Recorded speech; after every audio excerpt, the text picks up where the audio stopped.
Alright guys, let's go ahead and get started. Welcome back to the stream. We're going to jump in and do a little session prep. Session prep's our main focus for today. We're going to work a little bit more on the session prep that we started last time, which is 5-room dungeon kind of adjacent. So we're going to move over some of those notes. I have not actually written down the stuff about the infection, so I'm going to do that. I figured it out, but I haven't written it down yet. So, and then that'll be done. The Lavender Grove stuff will be done. We'll move on to the Maragon Gate, which is the other aspect of the thing that we're trying to prep, which is going to be a slightly larger dungeon, I think. So I've already done a little bit of work. Like I said, I'd like to do some of these ones by hand, just as kind of like cool down evening thing. If you've never tried it, I'd say give it a check out, where you don't do this at a computer, which is actually really nice. But that's our plan. We're going to jump in and do that. After that, we're going to talk about, we got a few other things that we're potentially going to look at today. Got that, the dungeon stuff that we're working at, the session prep that we've got on. We're talking a little bit more. I've been working on the session prep sheet after we had that question in the live stream, and it's like, oh, that's a good idea. I've got some old session prep stuff. Let's kind of put that together, and maybe it'll turn into its own kind of video script, and maybe we'll do like a full video for the channel. I haven't done a full video on the channel here in a minute. Too much rambling live stream. Honestly, I don't like editing that much. That's generally the main thing. I wish I liked it more, or that I was a little bit more talented at it, but it's slow and I don't super enjoy it. It's okay. I don't hate it, but there are other things I'd rather be doing with my time. But we've got that. What else do we have? We were going to do something else. I had a little note that I wrote to myself. Oh yeah, we might talk about some Q&A stuff. Oh, we're going to do the simple hex descriptions. That's the other thing. Speaking of which, I should just go ahead and pull that up while I'm thinking about it, and then we'll jump over there. No. Yeah, that's the one we've been working off of. That'll do it. That'll do it for sure. Alright, I think I've got everything that we need at this point. Hopefully, fingers crossed, I've got it all. So again, we're going to go, because this is more of a working session, I like to have a little bit more nicer background music than sort of the tabletop audio, which is great when we're doing those tabletop focused things like doing the solo RPG and stuff. But in these situations where I'm just working, I need something that's got a little bit more of a, honestly, something that's got a little bit more of a groove to it. So we are going to be listening to some music today, but unfortunately you guys cannot listen along with me, at least not through the stream. You'll have to do that on your own. In fact, I can show you exactly what I'm looking at. So we're going to kick it off. I think over here on the left, you can see. We're going to hit it up with some Slime Girls Vacation Wasteland. Great album. Imperatrice, Takotsubo, another great album. And we'll finish it up with Flamingos' Vapor 95 Live. More of a mix thing. That's what we're going to do. I'm going to hit play on this right now. That's the good stuff. So if you want to listen along, feel free to listen along with us. Otherwise, I think we're going to jump and get straight into the session prep. So we got a little questions encouraged down there. So if you have any questions in chat, feel free to drop them in. Or if you're watching this in the VOD, I try to answer most of the comments. So go ahead and drop a comment in if you have any further questions or tips or other things that we didn't discuss today that you'd like to bring up. Go ahead and do that. And hey, as long as you're here, why don't you go ahead and subscribe too? Why not? I mean, you're here. Give us a little like, give us a little subscribe, do all that fun stuff. Okay. Just making sure. All right, good. All right. Technical settings set. Text set. So we can go ahead and jump into it. I'm going to turn down the volume a little bit. Can't hear myself talk. There we go. All right, so we're jumping in. So, session prep, session 34. Now, I have the luxury of this not having to be like tomorrow or anything. Not even this week. And in fact, I'll be running this if things go according to plan, which, who knows? It's a D&D game. You never know.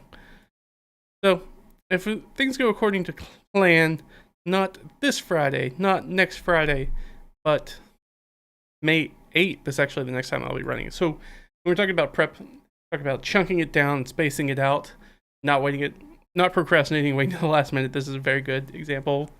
I'm lucky that I got over the procrastination hump pretty early in my life as a child, honestly. So I'm pretty good at working on things. So now we've got this entire Lavender Grove thing, which is almost done. We're gonna move that over here in a second. So let's go ahead and do our first bits here. We'll do, yeah, let's do this part. We just need the top part right here. This is nice to have a template. We talked about that last time. It's really useful to have a template for your prep. So you always kind of do the same things. You can start to go through that structure. You're not beholden to it, but it's nice to have a format that kind of keeps you on target and keeps you moving forward. It makes things so you're not just staring at a blank page like this, which can often be not super useful, and in fact can be very hard to get off the blank page. That's a well-known creative thing. We're dropping it in. All right, so our next session is actually going to be 5/8. Wow, hard to believe it's going to be basically a month since we played.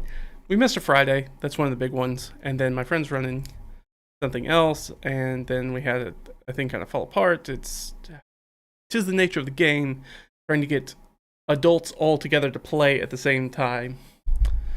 Hey, how's it going, Michael? Your thoughts on a party hiring porters for an essay of an abandoned... Oh, for an essay, yes. Of an abandoned dwarven mine? Yeah, absolutely. Hire porters. I assume the porters are just there... If they're porters, they're just there to carry stuff. They're not going to help with fighting. In fact, they might run off.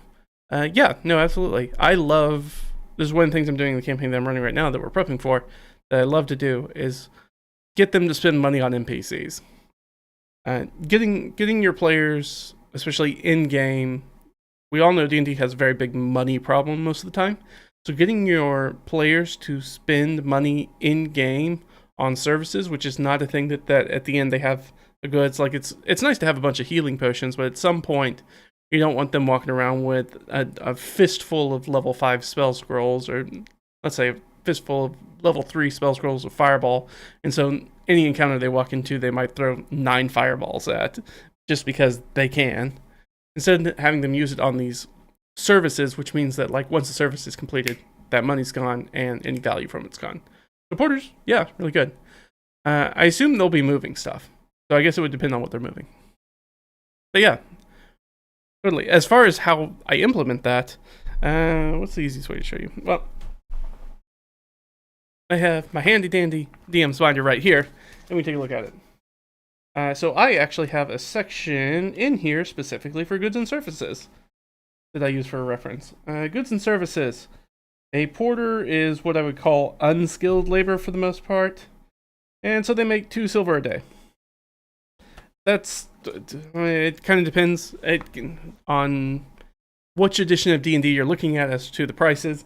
These are the ones that I'm okay with. So unskilled labor, I do 2 silvers a day. Skilled labor, they do 2 gold a day. And then expert labor is 4 gold a day.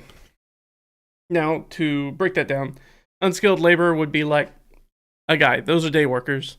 You need people to carry heavy stuff, move things from one place to another, dig ditches, whatever it may be, stuff that doesn't involve skill. 2 silver a day, you can hire a whole bunch of them. Skilled labor is some sort of artisan, somebody who has a craft, somebody who is skilled in doing something. They have an education and experience in doing something. So it could be leather crafters, tanners, masons, blacksmiths, all those guys fall under that.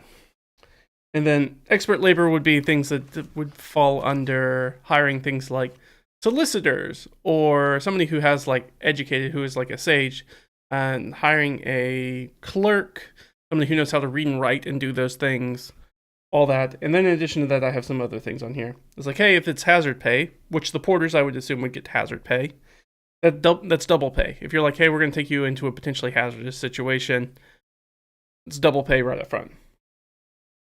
Then it's double pay again if they have private kit. So if you hire a blacksmith, but you're expecting them to bring their own smithing tools and or use their forge or whatever it is, you got to pay them double again. And then on any expedition, if it's an expedition, you're bringing like a guide or somebody like that to show you around, they also get a jobber's cut. So they get 10% of the pull, the entire haul of whatever you pull out of the ground. Assuming you're going to a dungeon or whatever you're looking for. The Lost City, whatever big loot that you're getting, they get 10% of.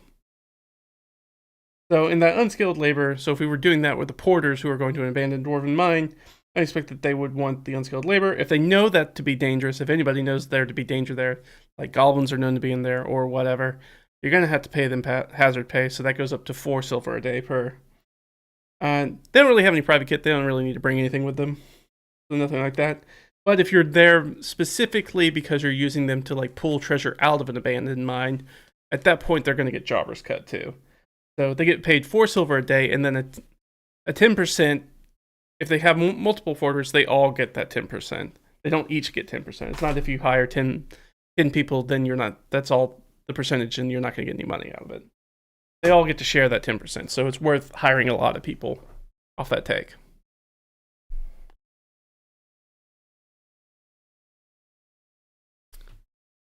So they're carrying bags of ore back to town after 2 days there. 7 days assaying the mine, 2 days back. Okay, yeah. So unless they know it to be dangerous, which it doesn't sound like it is, it sounds like it's just a straight up, it's an abandoned mine that you're just going to restart. If that's the case, then yeah, 2 silver a day, no hazard pay.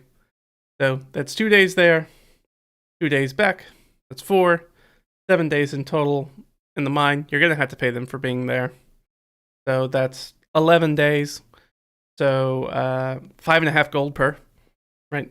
That should be 2 silver a day is 5.5 gold per for what is essentially a week and a half of labor. So yeah, I would consider that pretty reasonable, right? And it charts up really quickly if you use them for a lot of time. But yeah, I often have, in the game that I'm running right now, they often hire guides, or they've hired boatmen. They just got back from a place where they needed to get boats, so they hired some people to take them out there in boats and take them back. But yeah, they had to pay for them to be there, even though they were like, we're not combat people, so we're just going to like hang out here with the boats and make sure the boats don't get stolen while you guys go do the adventurer thing. And since they're not participating, they don't get that jobber's cut. Not that we thought there was going to be a lot of money to be made there. They were there for a very specific reason. Put it that way. All right, it is session 34. It is not Solstice Day anymore. It is Spring Mother, I believe, 21. Right? Now I'm forgetting because it's been a minute. Let's look at our recap. Okay. Because a lot of stuff happened. And group reconvened outside the Vegeman camp. They talked to that. I'll decide, no, I don't think a day has gone by, technically. So I think it is still Solstice Day. I think I'm getting session 32. Yes. Right. I'm getting session 32 and 33 mixed up. So it is still Solstice Day. So it's the end of the week. It's essentially Sunday plus all that stuff. Oh, you want to pay for it, plus food and kit costs. Yeah, I mean, generally if you're paying for somebody to come on a trek with you, yeah, you kind of need to incur that food cost. Again, unless you are asking them to bring their own private kit, at which point you can just double their daily wage, which is often what I'll do. Because sometimes that'll happen with me when I'm running a game and be like, hey, you want to hire this guy to make a map for you. And so you find somebody who can make a map. It's like, do you have cartographer supplies? No. Do you want to buy cartographer supplies that nobody has proficiency in? Not really. Okay, then instead you can just double this guy's rate and he'll bring his own cartography supplies. As a contractor rather than an employee. That's a very distinction. That's very U.S. labor. Very contractor. Contractor can use their own stuff. An employee needs to use company property and tools and stuff to do their job.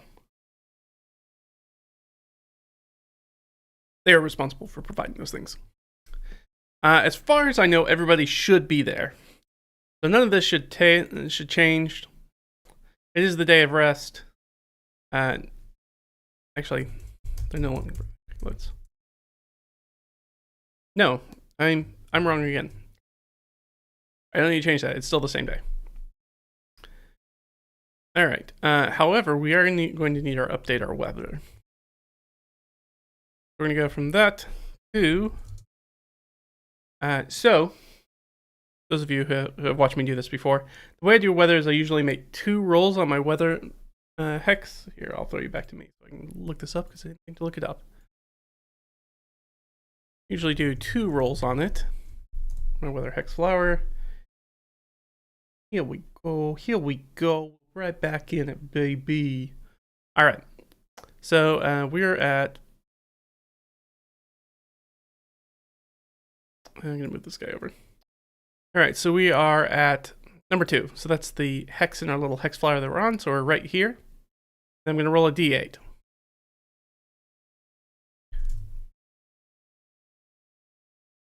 All right. I got a 4. So we're here.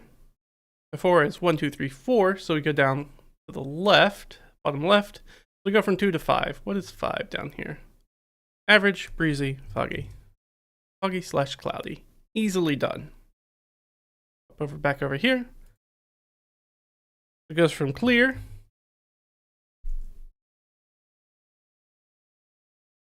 It's going to average, and the winds are going to die back down to breezy and more. I think at this point, yeah, because it's going to cool off. You go with it. You know what? I'm going to go with cloudy. Just to double check here on the weather hex. Winds, calm.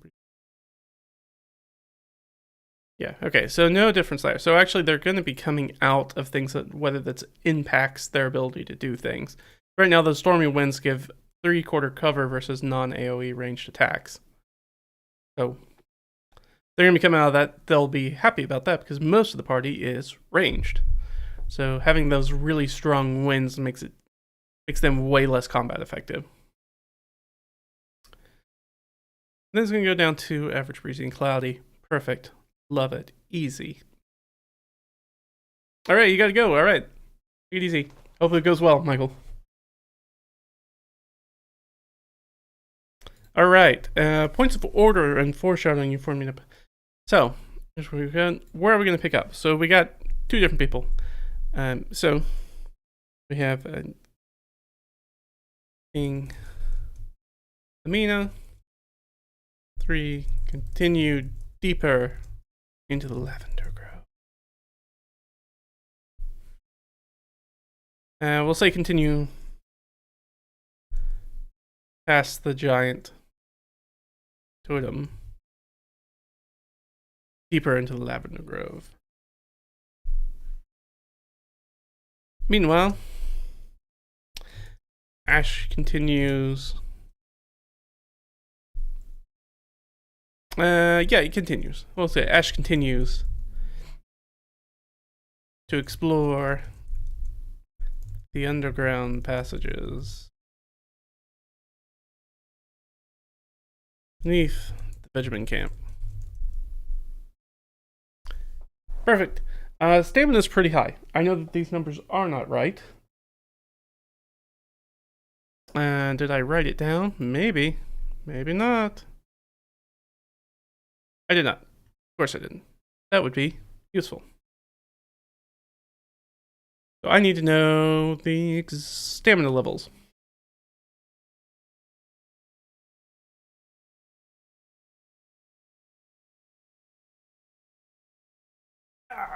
There we go.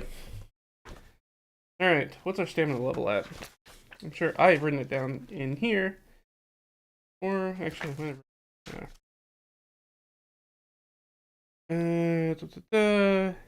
Effort 13 is the last one that I have. 13 sounds very right to me. Let me double check. Put down. I may have moved over the stuff. I'm looking for my session prep from the last session. See if I made any other notes on that page. Probably not. It's unlikely I did. I'm just double checking. It'll take us just a second, so I might as well check. Another 15. Okay, here we go. Yeah, because I got the stuff in here.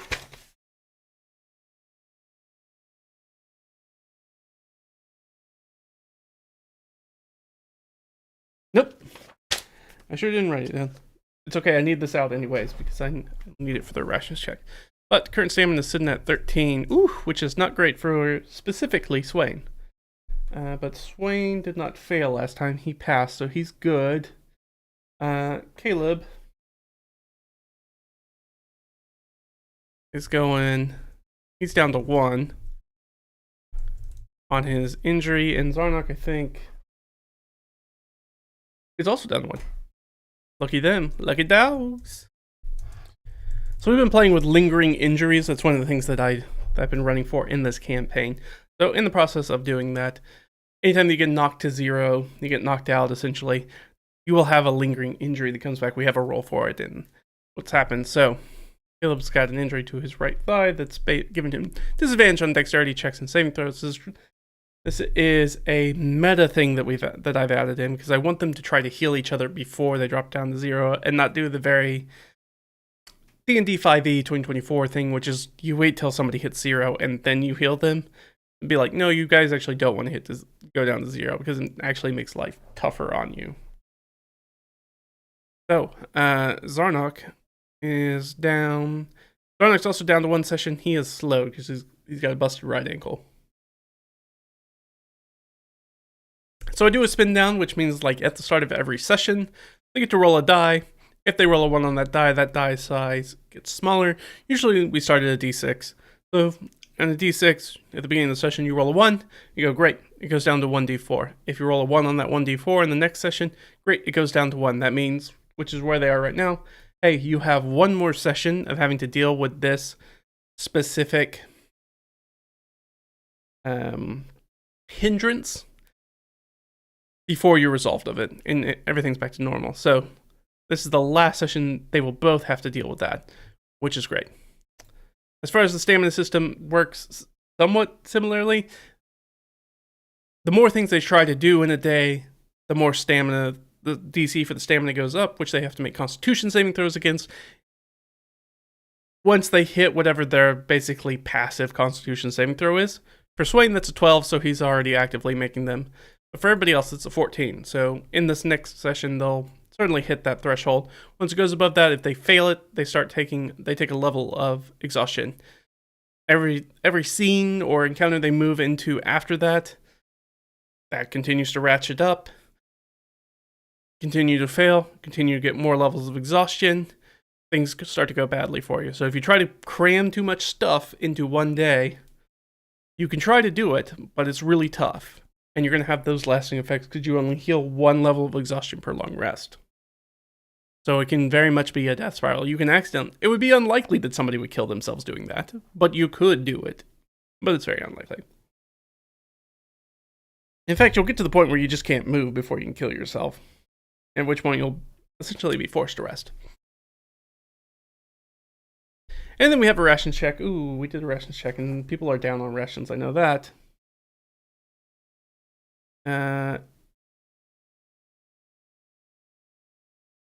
Yes. So these have changed. So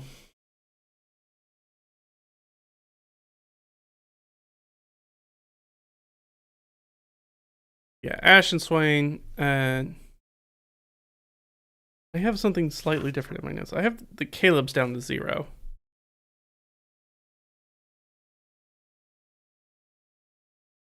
So I think I had that wrong. I don't know how that got miscommunicated, but it did. Somehow these numbers are not right. It's not my character, so it makes sense that it's not right. Ash and Swain, and then at 0 we have Caleb. So Caleb, fully out of rations. Not a great place to be while they're exploring the Lavender Grove. And then at the end of this day, Ash and Swain are both going to be out of rations. So right now, the only one sitting pretty is Zarnok. Now, the way that we do this is the same sort of roll down thing. At the end of the day, you make a ration check, you roll that 1d6. If you roll a 1, then it goes down to a 1d4.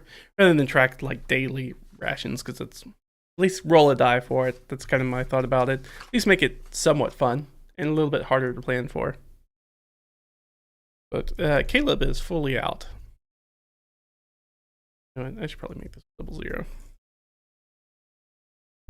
There we go. And so I'm sitting at a 1d6. I don't need the check in there anymore because that was to remind myself, hey, you need to check this because I forgot to do it last time.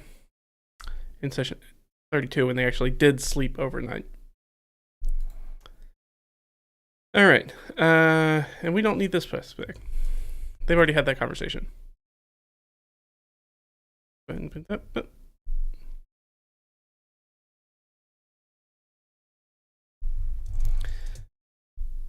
Well, Helmuth.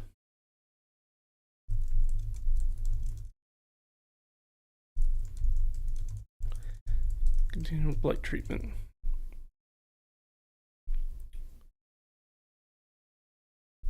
Great. So pretty much at this point, that's pretty much all we need to do, because we're going to go straight into our boys doing their thing. So we have Caleb, Swain, and Zarnok. Continue. Lavender Grove.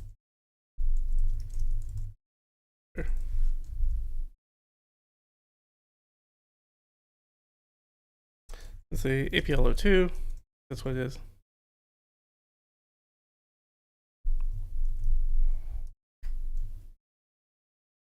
I guess I should just say starts.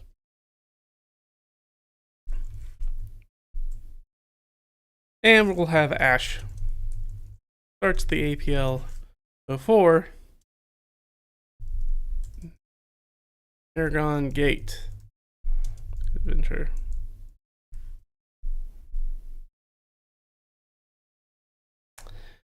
So my party has split up. That is a thing that they do all the time. For better and for worse. This is going to be one of those situations where it's probably going to be for worse, because you have two unbalanced groups, one being just one person, who are going directly into dungeons. Yeah.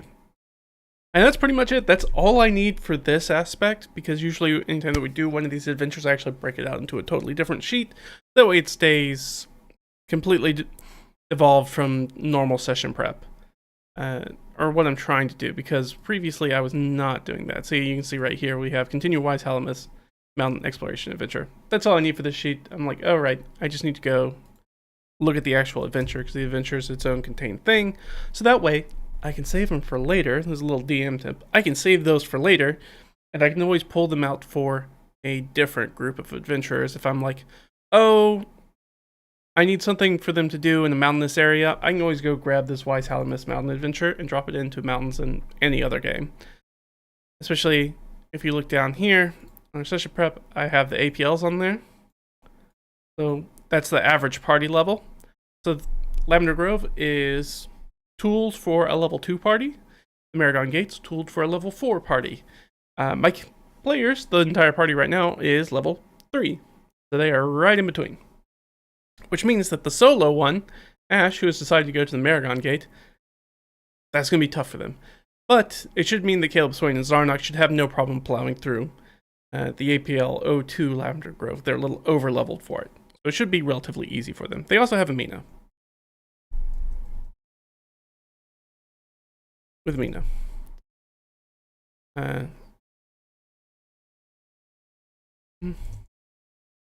Helmuth is also available. They are NPC names. The nice thing that I did last time, and I talked about this in my last prep. Did I leave her card in here? I did. Is in the last session prep. I made this guy. So this is actually an index card that has information about Amina, which is the NPC down here. The reason I did that is because I had a pretty good sneaking suspicion of reading my players that Ash was not going to go with them. And if that's the case, how do I keep that player who is off on his own involved with the rest of the percent of a session where this one player can be sitting around twiddling their thumbs? And we don't want that. So what I did is, like, the person who plays Ash is also the other primary dungeon master in the group. So I'm like, I'm going to write down just some talking points, because they're going to go meet Amina. I'll hand that to them and be like, you're going to play Amina. And so you have your talking points. You know what to tell them about stuff. If you get stumped or you need information that you don't know about the setting, you can look at me and I'll fill in the rest. But giving them ability whereas like they can all role play together. And so with Amina in tow as they continue on this adventure, the player who's playing Ash can continue to play that NPC, though that NPC is not particularly combat oriented, but does give them ability to help out with some things. I don't even think I'm going to stat her up as an actual sidekick. I might give her a couple of things. Let me think about it. I'll probably just do that on the fly, actually. It's one of those things where we talk about the golden rule of prep, which is that you really only want to prep things that you're not comfortable improvising. I could probably improvise NPC stats on the fly. I can give her an idea. I have some stat blocks I could pull if I really need to. It'll work for her. I think I have the scout stat block, which I think is what I would use for her. And I'd give it to Amina. And she could do that with maybe like a little bit of change. Yeah, that's it. Alright, so that's everything that we need to do with this page. Now, is this the totality of our prep? No, of course not. Don't be silly. But we've done a lot of the prep already. We just need to drop it in. So we did our 5-room thing last time, so we can actually grab that and pull that over. So this is our 5-room dungeons, is what we did in our last live stream, actually. We did this, where we were talking about it, because I wanted to use something. I wanted them to stay in this area for a little bit, but not a ton longer than one session. Usually this 5-room dungeons are really great because they're kind of meant to be for one session of D&D, one standard session of D&D get through. But sometimes you have groups like mine that tend to run a little bit slower. And because they split up, things will take a little bit longer because I'll have to jump back and forth between them. We talked about how I made this stuff, but we can just grab these guys. And we finish this all out for the most part. So we can grab this. We can pull it up here and we can go back to where we were. The Slime Curls Vacation Wasteland also has a a cover of Cruel Angel Thesis, which is very interesting. That's what's playing right now. Very fun. I clicked on the wrong thing. We don't need the weather hex anymore. We should be good there. We can take this and drop it in here. So we can drop in APL 02 Lavender Grove Adventure. Perfect. We drop this in. We'll make this a nice big honkin' title. We can do this. Take our little things. We have moved on to Limpachis. Tokatsubo. Very funky, very French funk. Very fun. If you enjoyed things like later Daft Punk, you'll probably like Limpachis. Probably.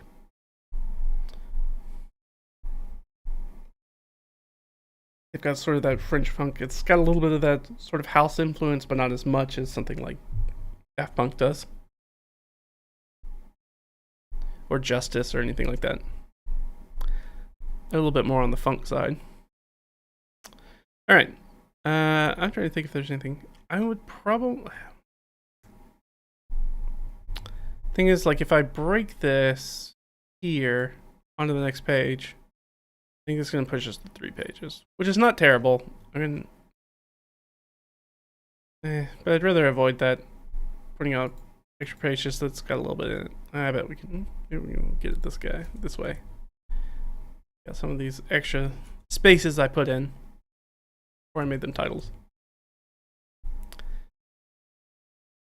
We might be able to get away with this. I'm not sure. Let's see if we can put a break in here. Nope, couldn't get away with it. That's alright.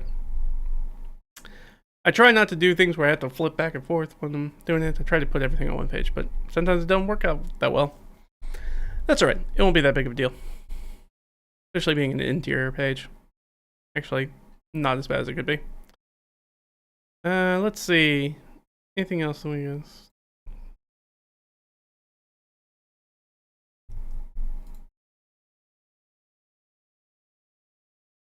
No, I'm gonna go ahead and, even though it's technically not the title. So now I'm just looking for places to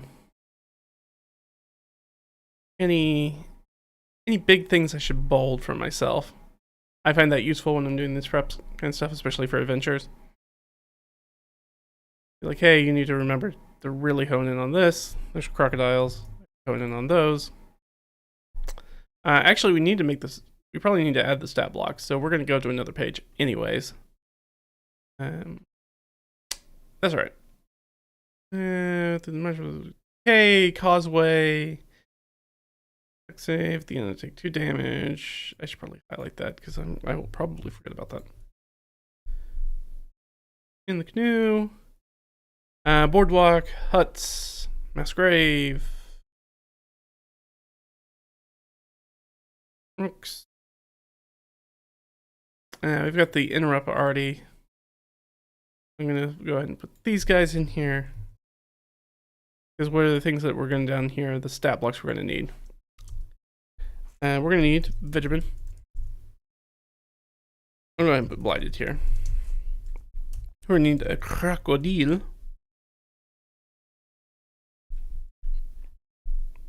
We're gonna need that Finseer Skirmisher. And I think we're gonna need a Vine Blight. And you know what? Bleak Blight? Question mark? I might want to throw them in there as well. I could also just use the Vegemin stat block as well, which is what I might do. Let me see how different they are. It might depend on whether I use them or not. I'm gonna go ahead and do the leeches.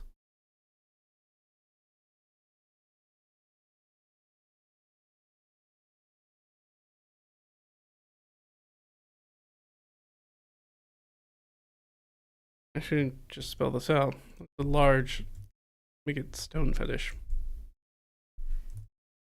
There we go. We've got things that are leading them there. Standing water, bloated remains. Get our crocodiles. Let's say this is, and I'll go ahead and that.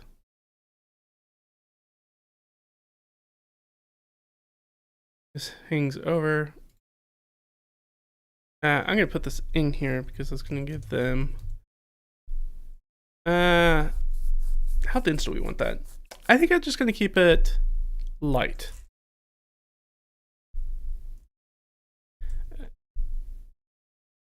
So light obscurement just means that we have disadvantage on perception checks, which makes that easier. I want to give them a bunch of have to fight with the blinded condition. That's gonna be tough.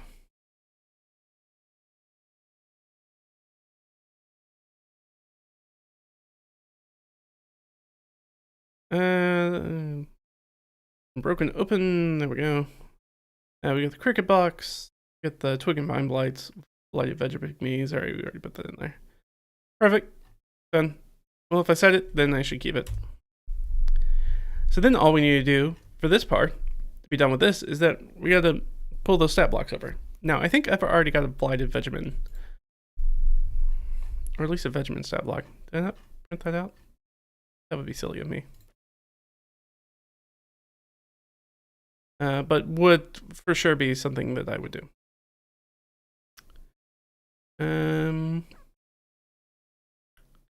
Yep, I sure didn't. I bet because it's probably in my DM binder. Because any of these guys are going to show up in a bunch of different areas, so I have probably put them in there. I keep like a page of stat blocks that are like most reasonable things that are going on. I sure did. Yeah, the Vegepygmies right there. So I can just copy this stat block.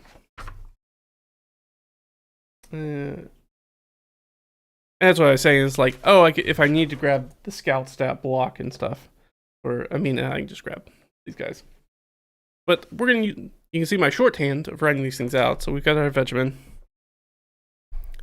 Because I try not to, as much as possible, I try not to use a computer or anything like that. So it's like I don't want to be looking up stat blocks and stuff when I'm playing. I want to just jump into it.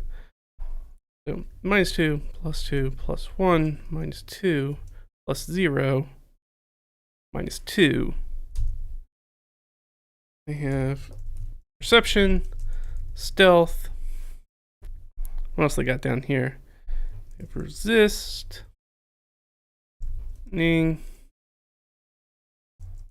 piercing.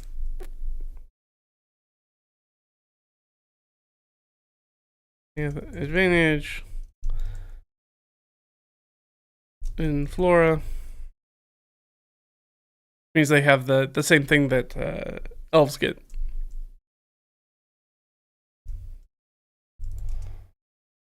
Three HP. Start of turn. Unless cold, fire, necrotic. And in addition to that, they have their claw. +4. D6 +2. And they get their sling. Is 4. Even though I think I have moved this, and these are basically going to be spear.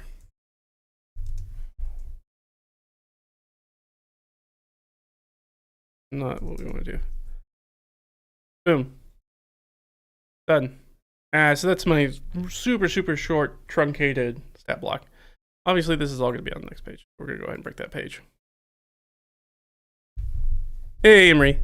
How's it going? Thanks for showing how you organize the details for each of your locations. I'm bringing on my first campaign. This really helps with where to start. Yeah. I try to make it super, super simple. I try not to make too much detail, just enough that I know kind of what's going on. One of the things that's super useful for that. I don't know if I can. Let me see. If I can even point you to the right place. Let me look for it real quick. Let's see if I can pull it real quick. No. Well,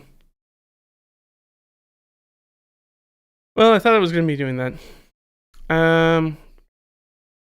It's an old blog post from a blog called The Angry GM. I can at least pull the blog up. I think it is theangrygm.com. Yeah. That is super useful, I feel like, in that specific context that you're talking about, which is the thing. Good advice. Don't worry about how dated perhaps the look is. My own blog is very dated in its look. But the important thing is that when they talk about describing a room or location, you kind of work outwards in with the last thing that you want to include in your description as you're discussing about the scene is the thing that the players will find most actionable. So for example, let's say it's a cemetery, which I think is actually the thing that they use in the Angry GMs when they're introducing it. You can go with a basic vibe and be like, you guys are at a cemetery, it's deep in the night, give them the feel, give them those kind of sensory words, and be like, you can hear the wind pulling through the trees that you can see they're just kind of shadows without any leaves on it, and these very strange and twisted looks and deathly silent tombstones and mausoleums that line the place as the wind kind of whistles through. Gives you all those good, tasty details. Then you start pushing in and be like, okay, what is the thing you want to focus on? After a little bit of searching, you find a statue of an angel with one wing broken off, and who appears to be praying and weeping at the same time. Maybe that's the thing they're looking for. At the bottom of it, you find the inscription that says the nameplate of whoever's grave this is, and be like, then at that point, you can start discussing about like pointing out things like, oh, there are areas of moved dirt that's been moved or manipulated, loose earth, dirt that's been moved recently. Because that's cluing them in that, it's a cemetery, or graveyard, they're probably going to get attacked by undead in this situation. So you don't want to do a description where you're like, so you walk into the cemetery and you see a number of undead milling about, because if you do that, your players tune out after that. It doesn't matter anything else. They're not going to hear anything about the statue or any other points of interest for them to figure out. Any things that you want to key them in are important things that for them to interact with in the scene, because all they're thinking is, you immediately said there was an enemy on the board. They immediately start looking at their character sheets and be like, okay, where's the thing that I'm going to do, because we're obviously going to have combat here. And then they tune out and they stop listening, which is not what you want. So you want to start with the things that are kind of the background and move things in to the point where you want something to be actionable and have that be the last thing that you describe. They immediately know what to key in on. That's just a weird little bit of advice that I found super useful for doing location descriptions. Do I always follow that? Not always, but it's pretty ingrained that I don't do it. Let's see if I did it here in the Crocodile Bayou. Worn path rises to a structure in standing water. Yeah. Weaker structure is reminiscent of duck blind or ice fishing shack. Yeah. They're going to dip under the water and exit the shack if they want to in that small bayou. And as they do, they can see the crocodiles. So, obviously, that leads them immediately. I broke my own rule. But the thing is, like, for them to get to the thing that's actually actionable, they have to get to the other side. It's at the far edge of the bayou. At that point, I'm not starting to key them into the stuff that they're going to take actions on. It's like, hey, you see there are crocodiles. You know that they are not blighted. You do see the bloated remains of a blighted half-elf female at the far edge of the bayou. Like, hey, there's the place you're trying to get to. At the center of the bayou is a rise of mud that rises out of the water, with some dressed stones askew in the mud, leading to the far side. So it would be like, hey, there's a pathway you can follow. And then it kind of goes into a basic kind of skill challenge thing. Yeah, absolutely, Emery. Hopefully that's helpful for you. And then usually I put loot at the bottom. Whatever description is, be like, hey, if they decide to loot the body, that's what's there. Because this idea is like, there's a bunch of crocodiles here that I really don't want them to fight. Fighting them is not really the thing here. The thing is getting to the other side of the bayou. But they could stop and decide to have a knockout, drag out fight with the crocodiles. I would not be surprised if my players did that. They're going to waste a lot of resources doing that. Speaking of crocodiles, that is actually the next thing that we need to look up. Let's look up some crocodile stats.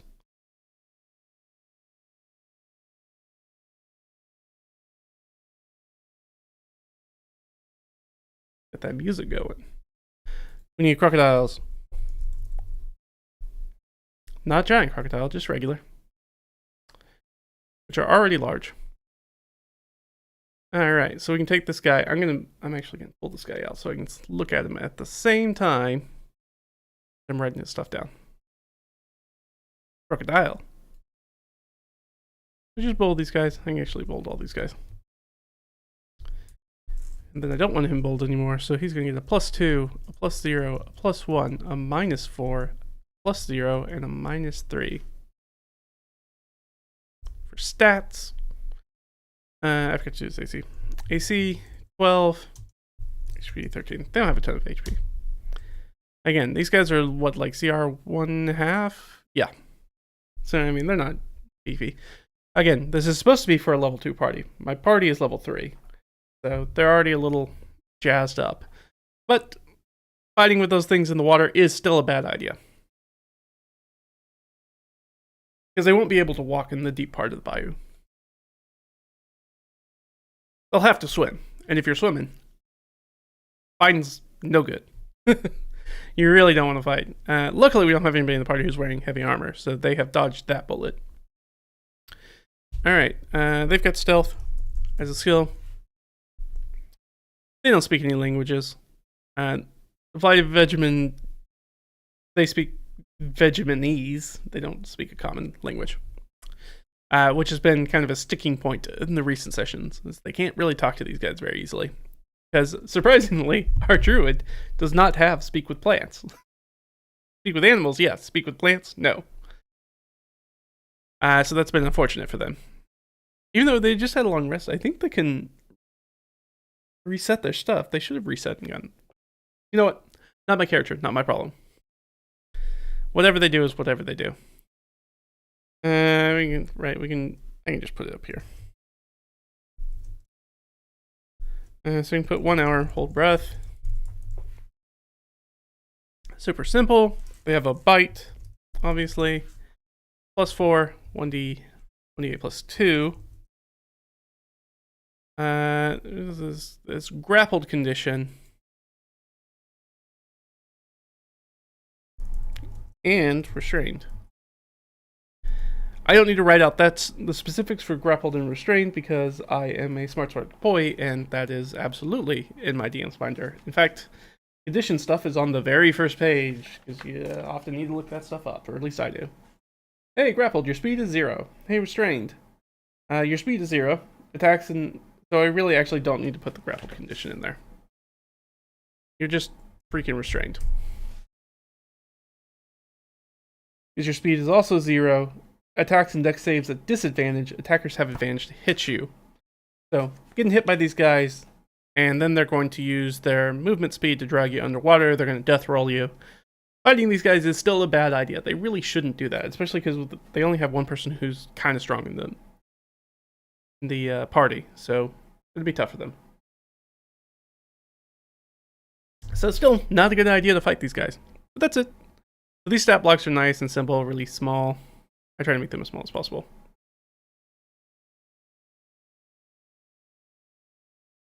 So we need RFNs here. I guess I could put their APLs on here, or their APLs, their CRs on here. Vegapygmies, crocodiles.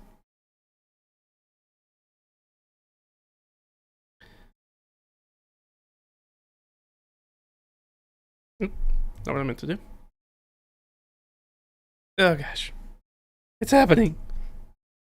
It's all wrong. There we go. 0.5. Sometimes that's useful for me, sometimes it's not. I think the Vegapygmies are a quarter.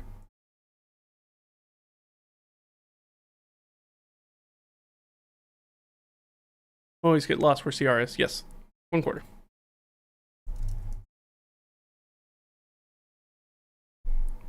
Good. The Fintier Skirmisher. This is our bad Mamajama. This is the person they do not want to fight in here. It's the dragon for us, if anybody's familiar with the Seth Gorkowski heist setup. He refers to this as a dragon. I refer to it sometimes as a sledgehammer. This is a big, nasty fight. This is the person that you really actually kind of want to avoid fighting, because it's really not good for you if you do. But hey, players going to play the game, and they're going to do what they're going to do. All right, this guy, what is his CR? Real quick. CR. Every time I open it, it's in a different place. I feel like it. CR 6. Yeah. So remember how I said that this is balanced for a party 2? Yeah, fighting this thing even at level 3 with 3 of them is still going to be really difficult, because this thing will absolutely tear them apart. This thing has AC 15, has HP 94. It's trained in Perception, and has Dark Vision. Dirk Vision has that Dirk Vision. And it speaks Common and Giant. Yeah, I know. It's Giant. I know that. Oh, baby. It's got that regeneration. You know it does.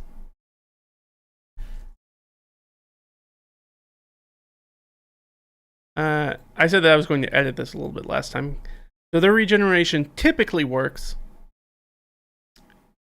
if they're not in sunlight. That doesn't make sense because this is a very plant-based skin that I'm throwing on them. So I'm going to give them the exact same thing as this.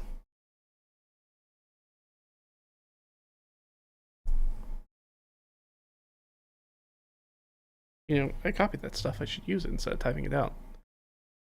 You know what? I'm going to bold these, because if not, when I'm just trying to play these fast and loose, I will forget about this. Know your own foibles. That's a big thing to learn as a Dungeon Master. Look out for future you, as much as possible. I could probably just put regen or regain.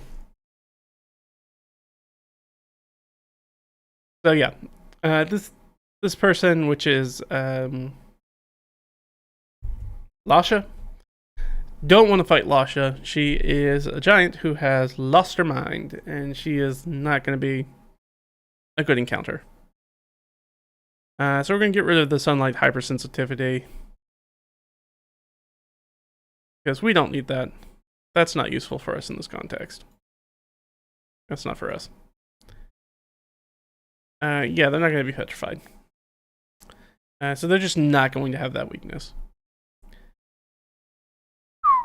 Alright, they make 3 battle axe attacks or 2 magic stone attacks. Alright.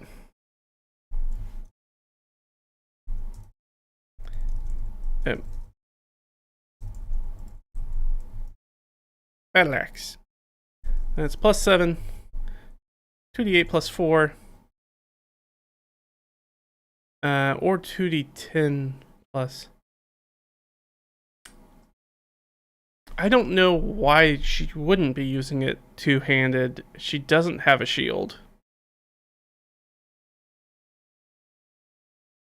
But that's pretty cruel, so I don't think that I'll do that. You know, I'll give myself the option. But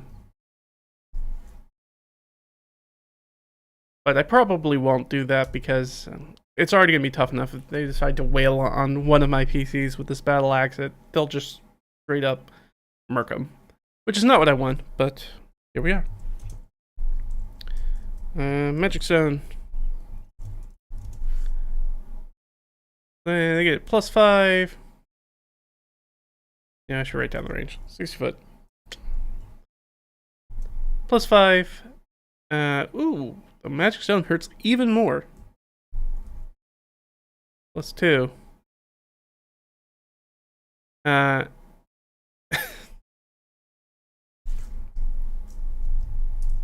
DC 13, strength, or prone.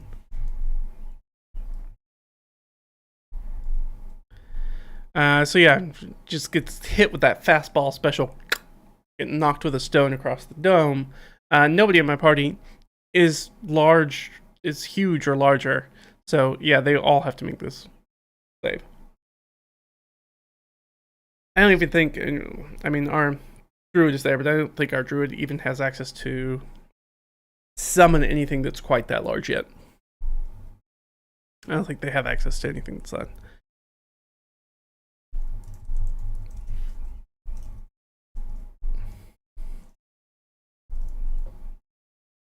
Mud to stone. This is the bad one.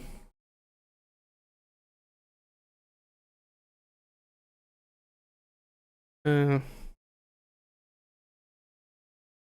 let's burst 30.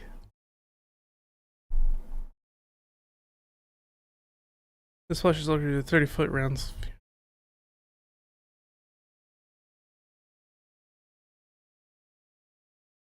So it's 60 foot. First 30. Huge, by the way. That's massive. Good lord, a 30-foot radius sphere centered on the point the Finseer can see. DC 13.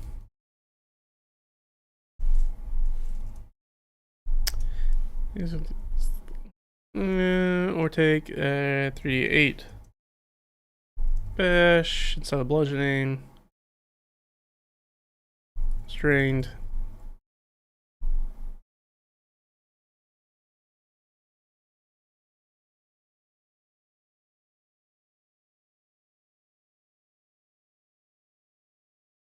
Starting your next turn. Oh, it's the end of your next turn.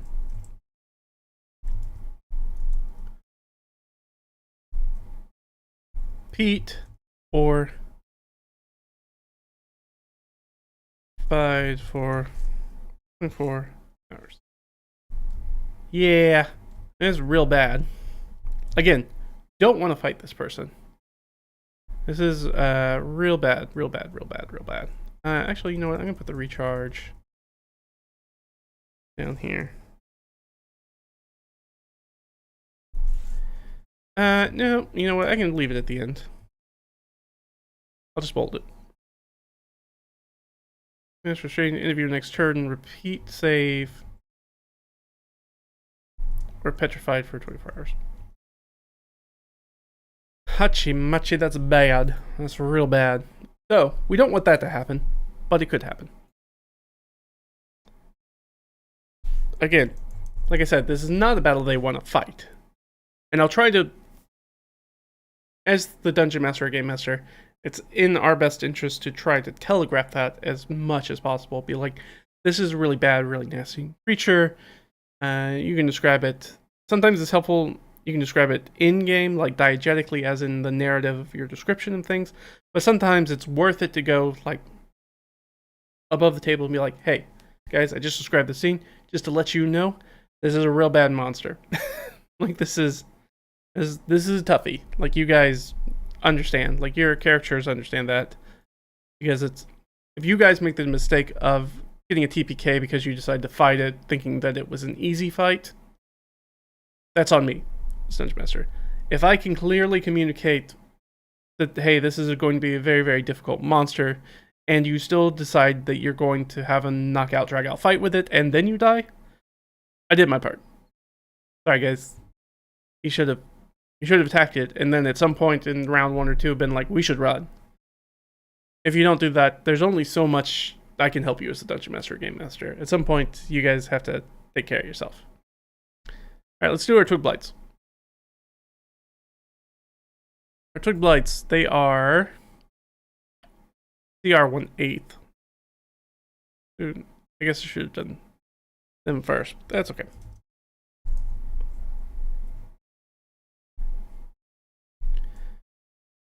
So Twig Blights, they're at -2, +2, +0, -3, -1, -4. They get stealth. Excellent. These guys are vulnerable fire.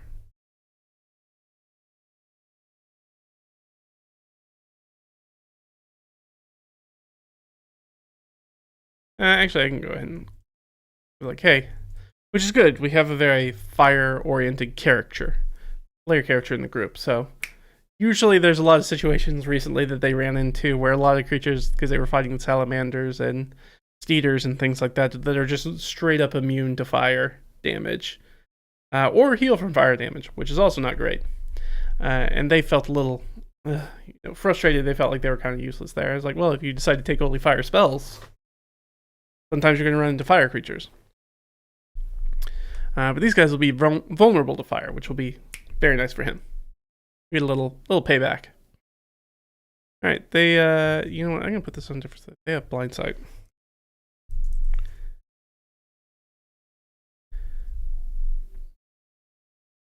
Alright, they get pack tactics.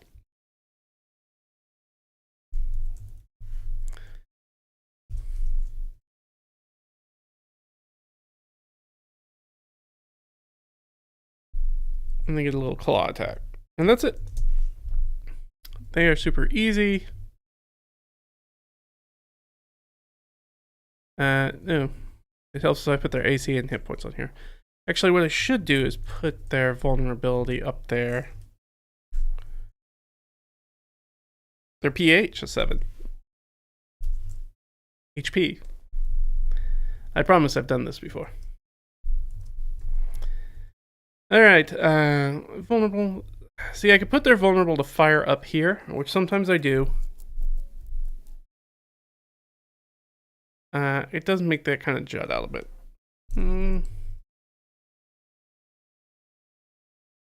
Yeah, that'll be alright. We'll put it up here. Sometimes it's helpful to put it next to the HP. I find that more helpful anyways. And then that, I'll bold pack tactics so that way I don't gloss over it. Because I get that cool thing.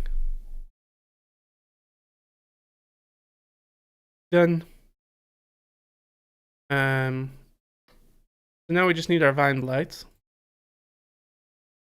Because apparently I was going in alphabetical order until I wasn't. So we'll just continue going in alphabetical order. How about that? And end with our vine blights. I'll take those off. Blights. Not needle blights, though I could have also used needle blights. Those are a quarter. I don't think I balanced that encounter yet. Have I? I sure didn't, for some reason. But I did all the others, except for that one. Oh, except I didn't do these guys. Alright. Sorry, we gotta balance some encounters that I totally forgot to do. Let's do that real quick. So we're going to use I like to use 2014, because if I use 2024, I will just straight up kill my players because they change the encounter math. And I have almost TPK'd my players once for using the 2024. This is a where I do not suffer a problem that a lot of dungeon masters do, which is I don't often have parties of players that run roughshod over my encounters. This is not a thing that I suffer from most of the time. It's a nice problem to have, I'll be honest. But often it means like I have to make things a lot much easier. Okay, so we can do 6. We'll do 6 Veggie Pygmies. That'll work. I think that'll work. I like it.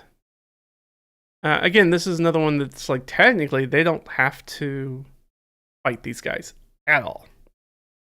Over here, wrong one.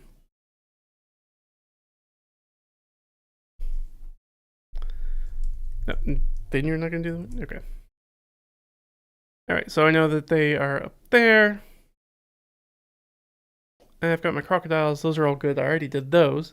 But for some reason, I need to do twig and vine blights. I probably won't do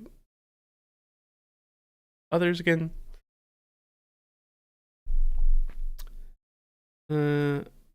Light. Apparently, you'll pull up lights. Needle blight, twig blight, vine blight.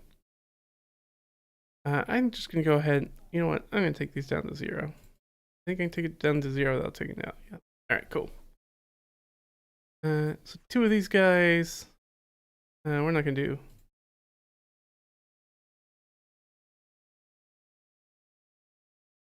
That's still 6, which is pretty tough. And I don't really put it into full deadly. Usually I try to not push it over into deadly, but I always try to push it into hard. Which will lead us with 2 vine blights and 4 twig blights. I like that, and do I want any more than that? If I did like one Benjamin. That would make us 5, so 2, 2, 2, 1. No, I don't like that. Maybe if I drop it down. Oh no, that's so high. All right. You know what?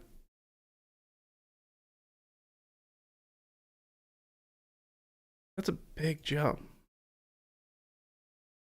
Yeah, I guess we'll just do that. We'll just do that. I always try to like push it as close to that threshold of hard as I can. Now again, they're a level 3 party, so they should be fine. They're also going in fresh. They haven't had any combat encounters up to this point. For the day. They should be okay. It's either that or I could just throw a whole bunch of twig blights at them, which I'm also, but I only get 1 more, which really sucks. I think, yeah, I gotta go 2 and 4. I've gotta go 2 and 4. It just has to be that way. Unless I'm gonna redo something and make a swarm, which I'm not going to do. We'll do 2 vine blights and 6 twig blights.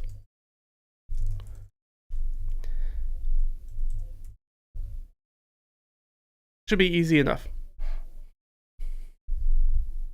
Hey, how you doing, Sans? No worries. I'm glad to have you. No screw-ups at all. That gives us our twig blight. Now we just need to do the vine blight. Vine blight, vine blight, vine blight. Here we go. Alright, they are CR 1/2.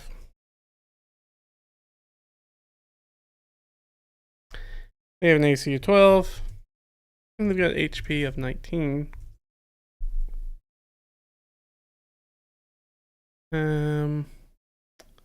They technically have stealth. And they can't be deafened. Okay.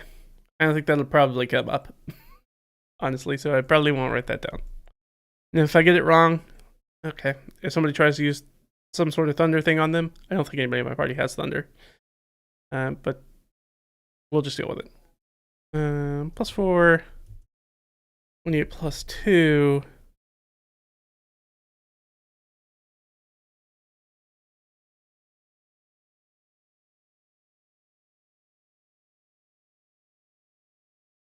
DC 12. Doesn't tell me what, but I almost assume that is a dex.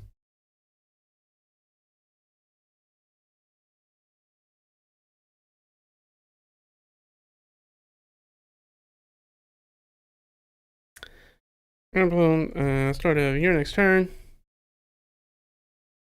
Takes 1d8. Damage.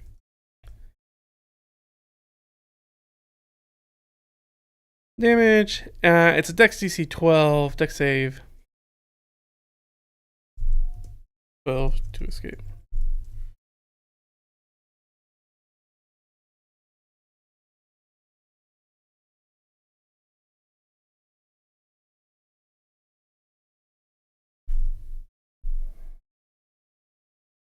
I'll probably just do it that way. Then they get their entangling plants.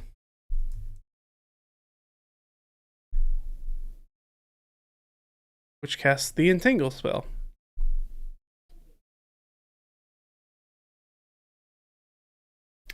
Uh, 90 feet, 20-foot square within range. The duration of these spells during the difficult terrain. Each creature other than you in the area in which you cast must succeed on strength saving throw or have the restrained condition until the spell ends. A restrained creature can take an action to make a strength athletics check against your spell save. Oh, it's an athletics check rather than a strength save on the future. That's always weird when they do that. Like, everything's usually a save until randomly it's an athletics check to get out. Okay. We're gonna use the grapple rules here instead of saves. Whatever. Frees itself from the grasping plants and is no longer restrained by them. So that's foot. Burst 20.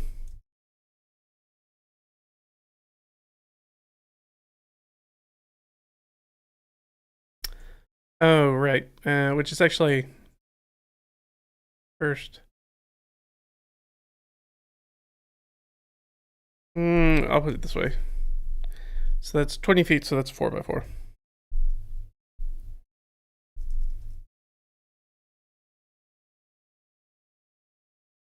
Square, and they have the grappled vision, but they're going to be restrained.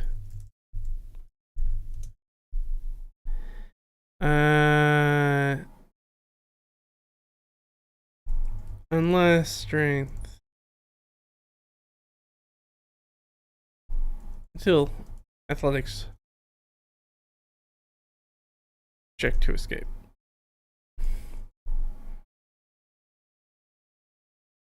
And it's a strength save.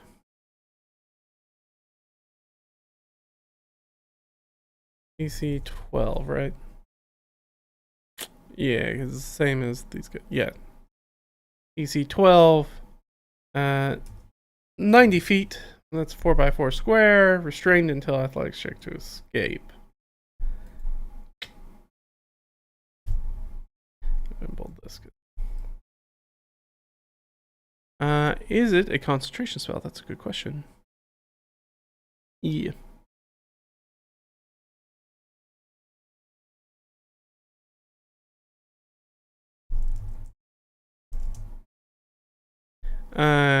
They get a hell of a recharge.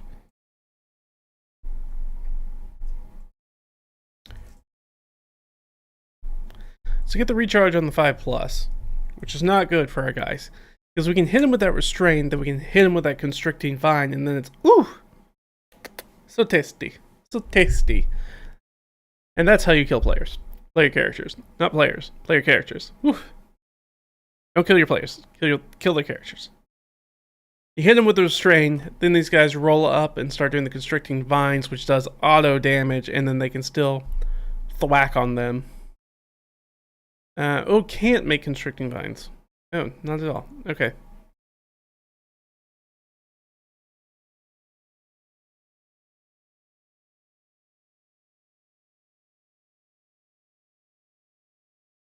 We'll say while grappling a target or creature. So they can do that, so they can do their big restraint, and then they walk up and they lay the grapple on them. with their constricting vines, and then that just does auto damage while they're restrained. So now they're having to make athletics checks. Ooh, and my party's not, like I said earlier, only has like one strength person. That could be really rough for them. I'm still going to play it up. They should probably run from this situation. That's my thought, is that they will probably run once they get the information they need here. Maybe. I think this one, I wrote the description on correctly. Yeah, the stone place, across the bridge, disappear in the mist, you see the stone wall, you see the wisteria tree, you get into the inner courtyard and see the markings, and they see the hollow in the roots, glitter the magic. So again, we started with that general description, we got closer and closer and closer into the focal point. They get in here, they start looking at things, and then only then do we have our blights pop out.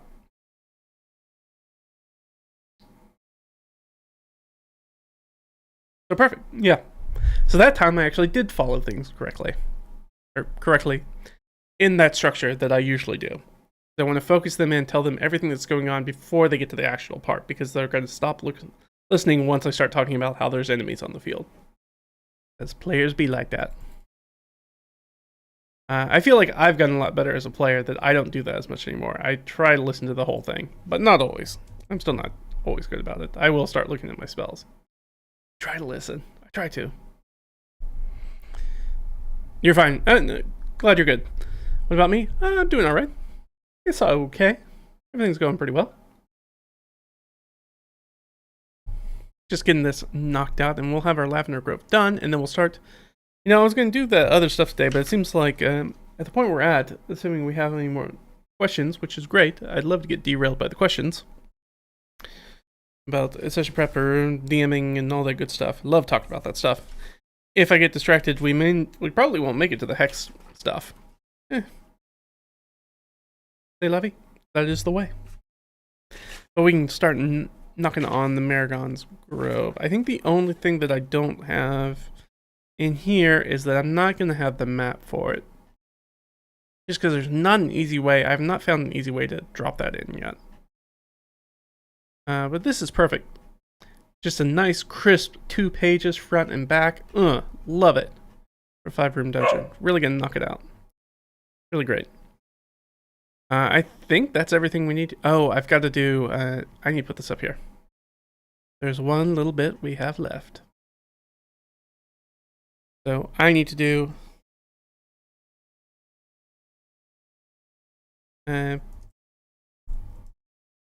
first scene advanced. How do I want to do that? Maybe just per scene or per movement. We'll say scene shift. I don't know how to say what I'm thinking out loud. Essentially, every time that they're going to move locations, maybe I should just say that. Save against light per location. Yeah, but it's also like when they... I'll say per effort expenditure. Again, these are supposed to be just notes for me, so it's okay if you guys don't get this full effect. So it's going to be DC 01.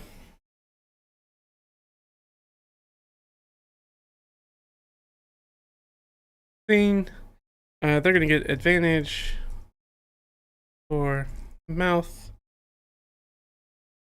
coverings. They are Saurians.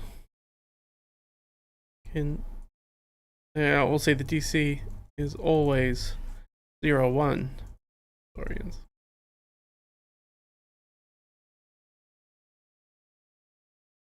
I think that's good. I think that'll get me where I need to go. And I think this is about good to toss in there. We'll do one last check to see if there's anything else that I need to hold, like deck save. I like to Do those sometimes. When you have a bad day as a DM, kill some characters to make your day better. When you have a bad day as a player, kill your DM's balance. You feel better. Yeah, absolutely. We should constantly be ruining each other's times. Everybody else's good times. Yeah, we can bold this. Anytime we have like some checks in here that I want to call attention to. Anything that'll do that. Borderline version. The collection of rooks, the underbrush, worn passage, the loot.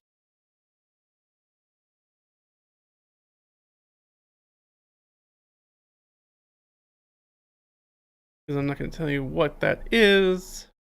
What kind of check, it doesn't really matter. The summit. I feel Lasha, and I'll go ahead and let's go into where's I should probably bold that.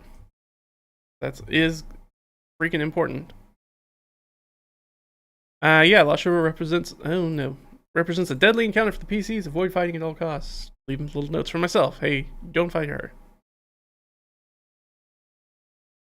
Go ahead and put that. It's like, hey, these connect. Water.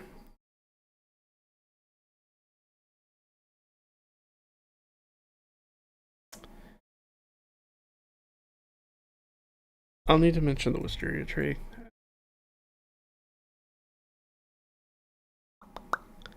Yeah, I think that's something.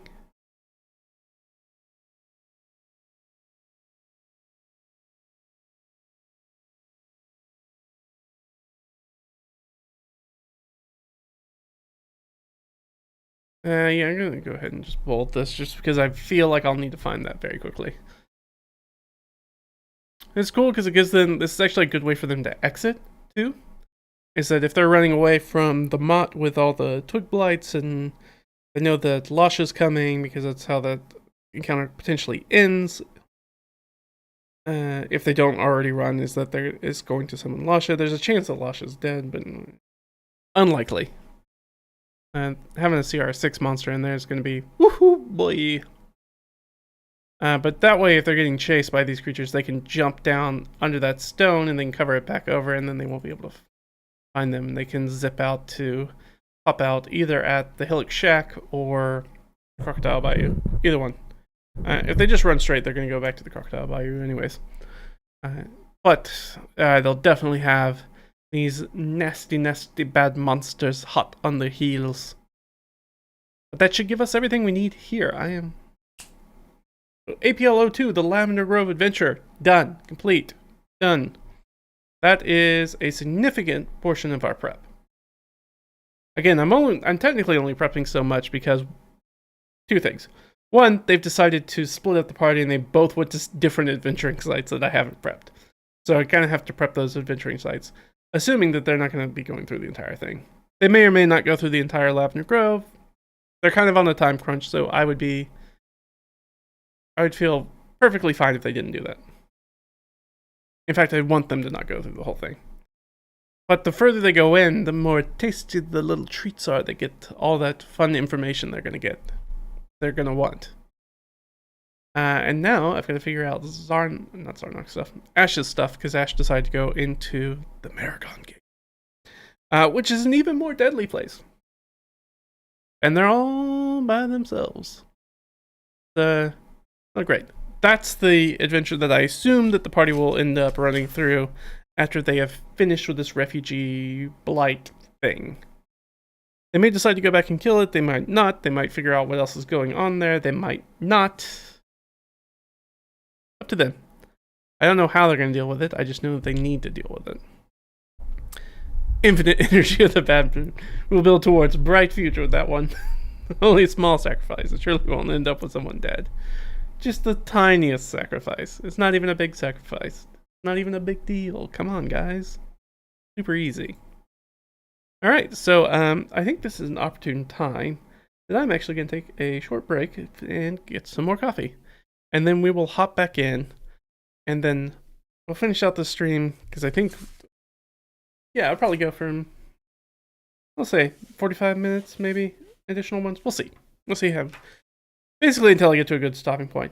But we have finished this stuff, which is Lavender Grove. So that stuff can go over there now. I don't need that. And will get thrown away. But we will need this, which is the Maragon's Gate. We'll start pulling some of this information up. And working on that. Pulling it up right in front of me. So I started outlining these. So we're in good hands. So if I can get through all of this to the point that I needed to get it to, that'd be ideal. We'll see. We'll see how it goes. I can at least write out all the names of the places, because this is a slightly larger dungeon than is my go-to size. But that's fine. We've got a nice blank page. We're going to hit it up right here. We'll go ahead and add this thing in. That's APL 04. The Maragon Gate. I can't remember. Did I do one? Is the title case? Yes. Okay. Perfect. Well, I'll back into that.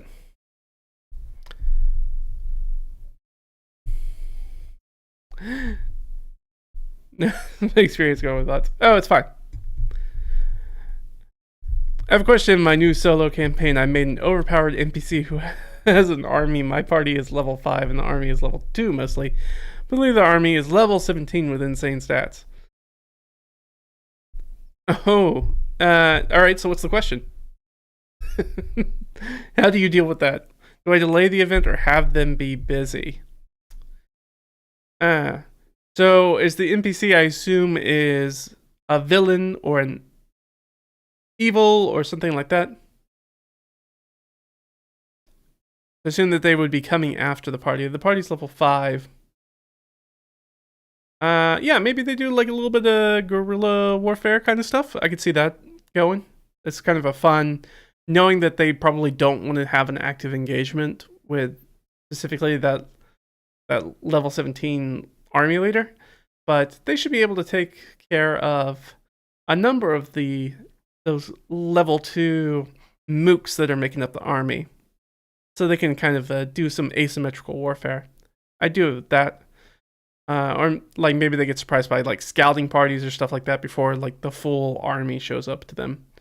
It's hard to know without a lot of context of what's going in to your game coder, but yeah, something like that would probably be how I would try to handle that. All right, I'm gonna go get my coffee. You guys hang on. We'll be back in just a few minutes. All right, hold on tight. Talk amongst yourselves. Have questions. I shall be back.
Alright, we're back.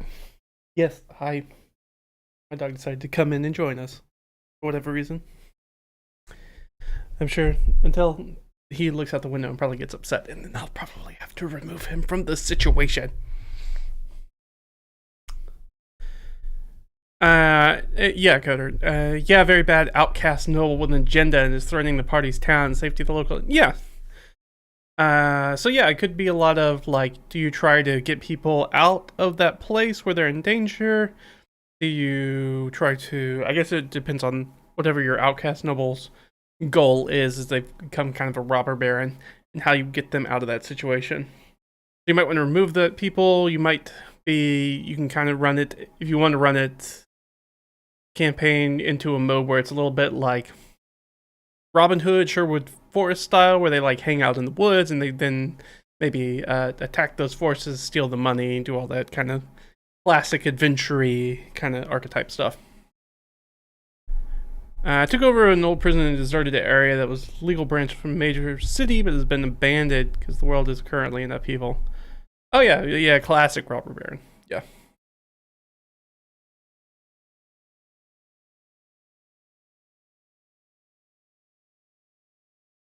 So yeah, and I'd probably go with something like that, have them do a little bit of guerrilla warfare, have them do a little bit of Robin Hood style pillaging and trying to protect the people, maybe moving them out of that town if that's an option. Or maybe it's not, but they might need to find that out the hard way. She wants to get revenge on her family for exiling. Well, yeah, that'll do it. Getting exiled is... yeah, that'll do it. Alright, let's hop back in. Alright, so we got the Maragon Gate. Alright, this... doing a whole bunch of... okay. Sorry, the music that's playing is the Flamingosis Vapor 95 live stream. It's got a lot of lights. Really distracting me. I'm just going to move that over. Alright, so this is going to be Maragon's Gate, so it technically has a whole bunch of stuff that's in it. So I think the easiest way to do that is I think I'm going to have to go... we're going to go with like the A side and the B side. And then I'll just copy over this. Yeah, so it'll be like A01 dash X dash DC, whatever. Easy enough to do. Now I just gotta read my own freaking handwriting. Alright, so this is gonna be, so that's 1.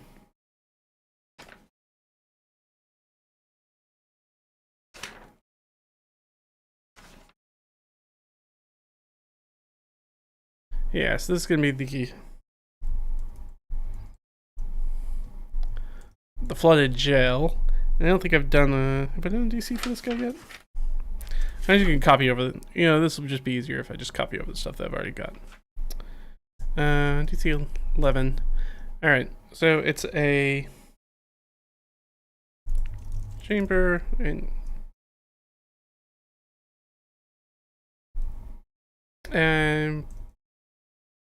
prisoner area, and it's 20 by 40.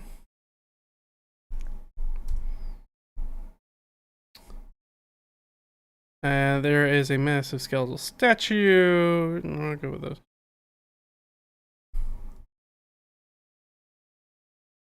Rusted cells.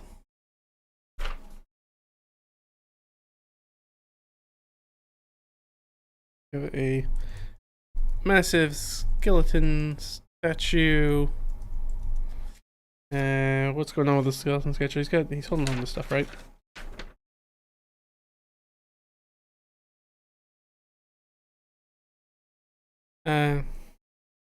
Iron rings in hand with chains to the skeletal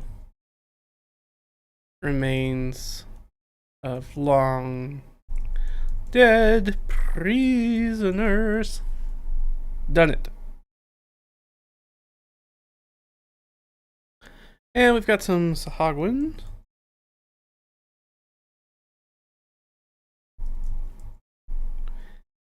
Oh my gosh, I'm losing my brain.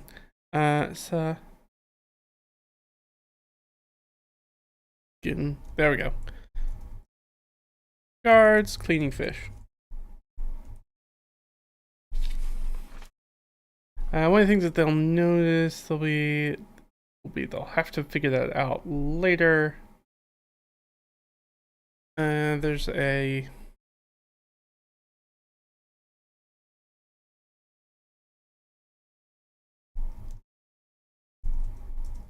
breach in the corner where the brackish water. Actually, it might not be yeah, it'll be brackish.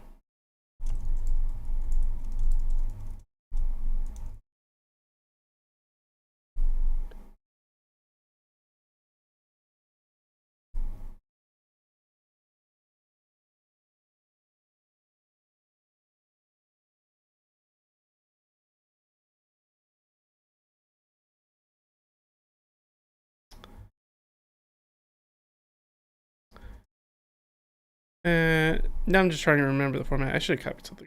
Format. I didn't. That's me being a doofus. All right, let's bullets. Just make them bulleted. Do it. I hate that in Google Docs it's under here. I always want it to be easier. Get to bullet point list. Like, how often are you making a bullet point list in a Word document? Seems like a lot. It should be easier to get to than that. But here we are. All right. So, got a flooded jail. Let's go ahead and knock this up. Usually like to do 3.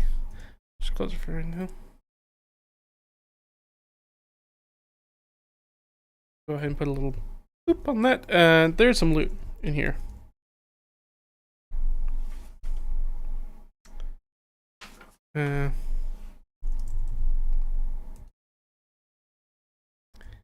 A sackle. Nope, a sack. Trapped. I think I put the DC. Well, I know what the DC is gonna be. Trapped.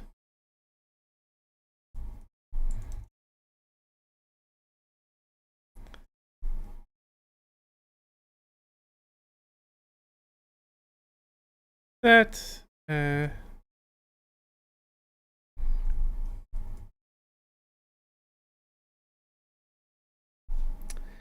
Otherwise, they can find 212 silver. That's a bunch of silver. It's a big sack. It's a heavy sack.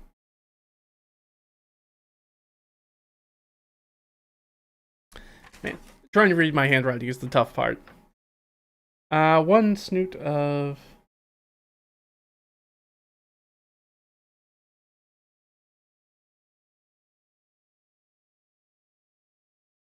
Oh yeah, okay. Now I remember. Snoot of soul perk. We're just gonna give them.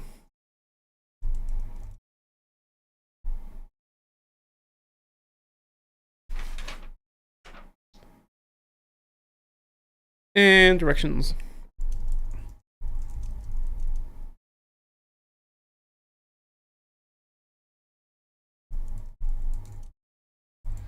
To maker runes. Do that.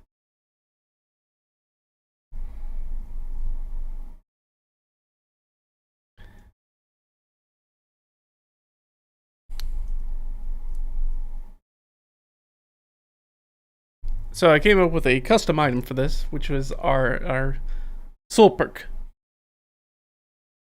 Maybe it should be sulfuric. Yeah, but I'll probably say sulfuric. Yeah, soul perk. Yeah, and well, it doesn't really matter how it's pronounced. It's only going to come up in this one use.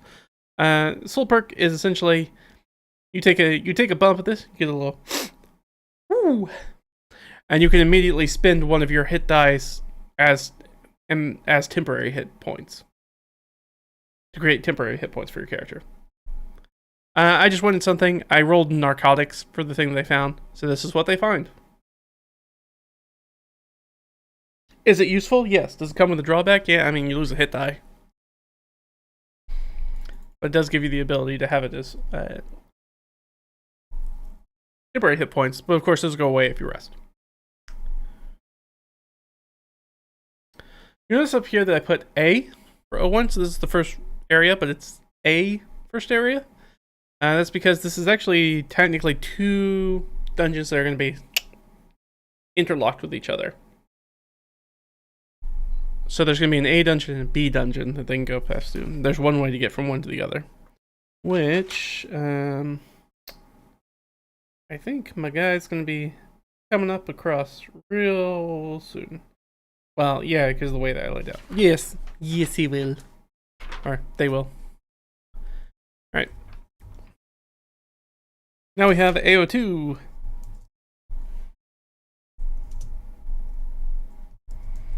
The game hall.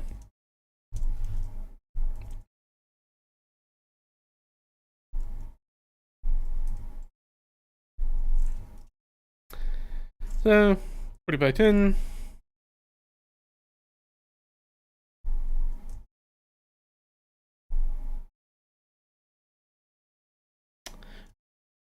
Bar with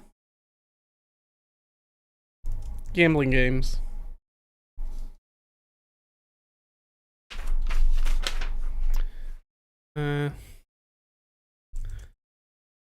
During fresco of humanoids marching and falling into let's say cued and falling into a fiery pit. Really wearing it on our sleeves, being like, hey, by the way, this is very fiend themed, so you're gonna have this fiery hell mouth kind of thing with humanoids falling into it.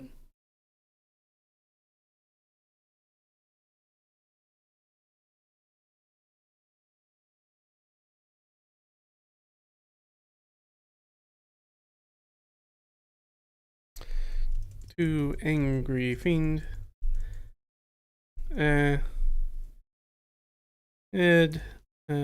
We'll say statues stacked with one, we'll say stacked on the bar, one facing out and one facing in. So out from the bar and then one behind the bar. I'll make that clear when I'm trying to describe it. I know what I mean.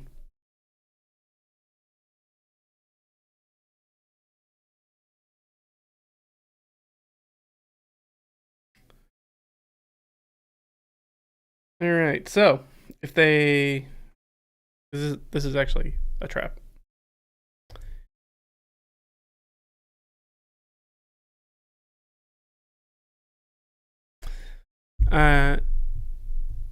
What's interesting is the main leader of the party. Oh, this, yeah, your thing, Coder. With this cursed man with a festering wound on his right shoulder that is evil and likes to torture people, and she's helping him.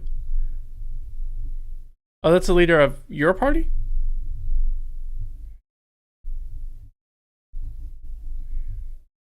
No, I'm guessing he's not based off. He's level 0 NPC, by the way, but is protected by the exile. Hey, a level 0 NPC can catch a crossbow bolt to the head and just be gone. So, yeah. So if that guy goes outside, I mean, the PCs can get their hands on that person. They can neutralize that person very easily. The problem is not getting caught while doing it. So having a good escape plan after what is essentially kind of like an assassination attempt. Yeah, he's part of the fort. Yeah, I got it. His only talent is helping others scheme. And yeah, he's like a support NPC. Yeah, it's definitely a guy that you want to take out. Like, I know I would if I was a player in that game. Be like, we're taking out that guy because he's super easy to take out and he's very important.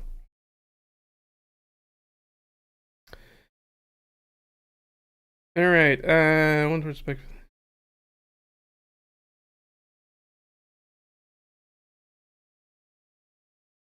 So there's a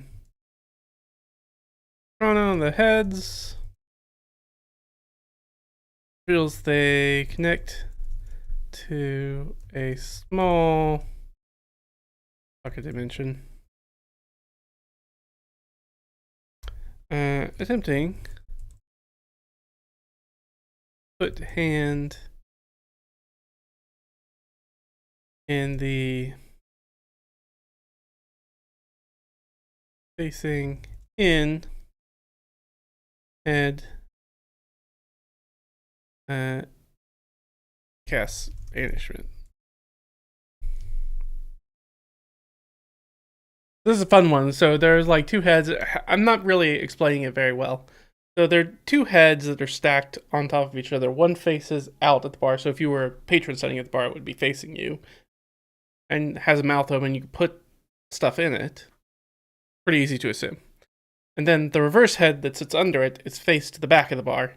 And also has a mouth open that you can put your hands in. So if you put your hands in the top one, nothing really happens. They can stick their hands around, whatever. If they do an Arcana check, they can tell that there's still energy that's coming off it. There's still stuff here. But if they stick their hand in there, they can feel around. Nothing's there, but it definitely they'll be able to tell that, hey, this is a much larger space. Like, they won't be able to touch the bottom, I think. They can tell that it's a much larger space than what the inside of the head would think it would be. And somebody will go, well, let's go check the other head. And they'll walk around to the back side of the bar. But this is the one where it's like, this is the anti-theft thing. Remember that this is a place that's for fiends, that's on the prime material plane. So doing damage to a fiend's not that big of a deal. Most of them have quite a bit of hit points. And anyways, if you kill them, guess what happens? They just get ported back to their plane. So the true trap here is that it casts banishment. So if you're familiar with the banishment spell, if you're not of the plane in which you are banished from, you go back to your home plane. A big thing that happened in one of the groups that I play in is I had a divine soul sorcerer who negated basically a fight with an aboleth by we removed all the water from the room and then just cast banishment on the aboleth and walked out of the room. And you wait for a minute. If you don't break concentration that minute, if the creature is from a different plane, they're stuck there. They don't get to come back at the end of the spell. Now, if you're a prime material plane, like our adventurers are, and they stick their hand in there, and they fail their save and they get banished, at the end of that 1 minute, they come back. Because they were banished from the plane that they're from. So that's one of those things where it's like, yeah, it's a little safeguard, so they don't have to figure out what happened to this person. But it's fun. So we know what the DC is going to be because I'm using these room DCs, so we know the DC is going to be 14 for that.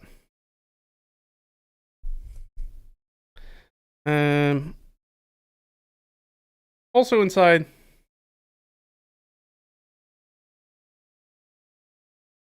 you're going to have Hogwin drinking Black Tar Hooch at the bar. So they're going to be making noise. So you guys are going to hear that probably first. This is one of those things where it's like, we talked about how you want to make the actionable thing last, but the likelihood is nobody's going to be sticking their hands in that thing while there's bad guys in this room. So we can stick them actually above that. So we're going to be like here.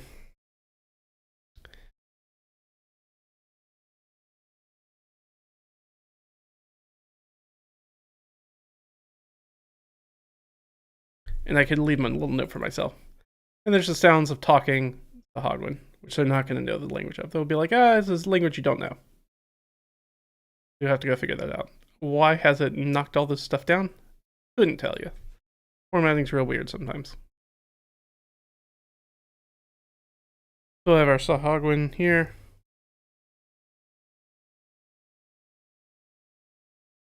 Perfect. Is there anything else in this room? Oh, the loot. If they figure out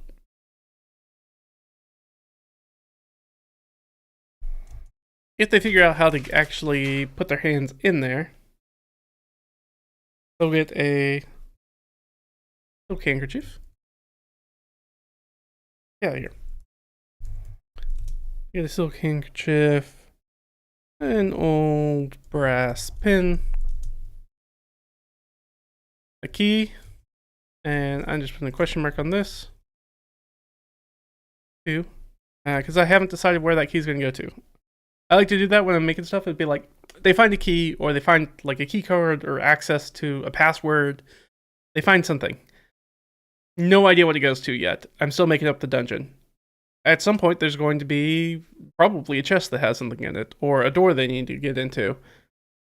There's going to be a key that they can potentially have found and be able to unlock and get into there.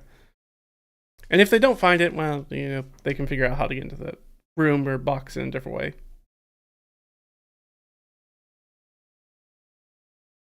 And find a handful of copper gambling chips. Worth about 6 silver. And that's the loot in this room.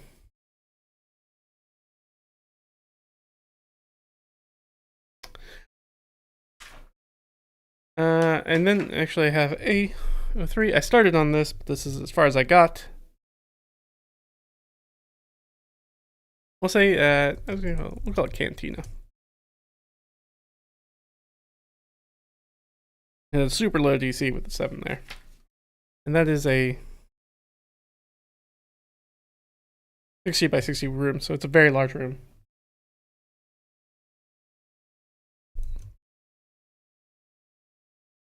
Common room and kitchen. That's everything I've done with this one thus far. There's only 1 PC and 3 sidekicks for your game. Oh, okay. Yeah, that's a good way. I like running with a lot of sidekicks and really only having 1 full-fledged PC because the sidekicks are relatively easy to run. But starting at level 0 is always tough. Oh, no, you said they're like level... They were? Remember you told me. Level 5. Okay, they're a level 5 party. Okay, yeah, so they can throw their weight around. The sidekicks should also be... They stay on level with the PC, so they should also be level 5. Sidekicks, in the way they're constructed, are always going to be a little bit less powerful than a PC is. They get stuff later, like a level or 2 later. In the current campaign I play in, not the one I run, we have a bunch of sidekicks, because it's a... I mean, the idea was it was supposed to be a maritime campaign, but honestly, we spend most of our time underneath the water and not on the water. But the party does have a ship and an NPC crew on the ship, so those NPCs are all sidekicks. Which we occasionally like pull 1 or 2 to come with us on adventures. We've also run some adventures where it's just them, when our PCs were busy doing other things. Fun. Always fun to kind of like mix it up and be like, oh, now you guys get to play these guys. We got us into, one of our PCs got us into trouble and got us all basically KO'd, the entire party KO'd. Not TPK'd, just KO'd, thankfully. And so we all played a session where we played as our sidekicks who had to come and pull our butts out of the fire. Find us and get us out of there. Which was fun. It was fun to sit down and play those guys. So I really like sidekicks a lot. In fact, in that same campaign, I'm playing a Beastmaster Ranger. And we started this campaign before the 2024 rules release. So I was like, well, I wanted to figure out a way to make the 5e Beastmaster Ranger work. And so my thought was that, how about I just replace the Beast with a sidekick? And for the most part, that works very well. It has worked very well. It also gave me the ability, because I was making a very different riffable kind of ranger, is that it's not a beast. It's actually a animated axe. That is his sidekick, is an animated axe that he has. So the beast can't talk to him because it's an axe. It doesn't have a brain like that. It does understand commands though. But then gets all the cool stuff like multi-attack and all that fun stuff. Gets a crit on 19s. Fun. Hi. Sir. Come here. You can't be doing that. Nobody wants to listen to you screech. That's your one warning. You do it again, you're gone. Silly dog. Yeah, so then we have AO3, which is our cantina. But yes, essentially, like I've been pleasantly surprised how well just swapping out having a beast companion with a sidekick character and how they level up feels so much better than the Beastmaster does. Not that's a B breach in the corner. Okay, we're good. Stop, get out of here. All right, so let's write the rest of our little guys. Okay, so that was 03 as the cantina. So AO4. Actually, I'm gonna write these down. So there's 4. Okay. AO5, AO6, AO7. And we can all make these heading 3s here. Perfect. Okay, so AO4, I'm not necessarily going to come up. I try to do very evocative names when I do these locations, but I'm probably just going to put down the nuts and bolts here. So that's going to be the religious area. Religious area, and I'll figure out what some of this stuff is later. I like to use very basic stuff going forward, and then get more specific as I start to flesh things out more. Which can go either way. So that's gonna be flooded storage, which is the second area that the Sahagwin come in from. AO6 is going to be so Sahagwin have broken into this underground place through the nearby marsh.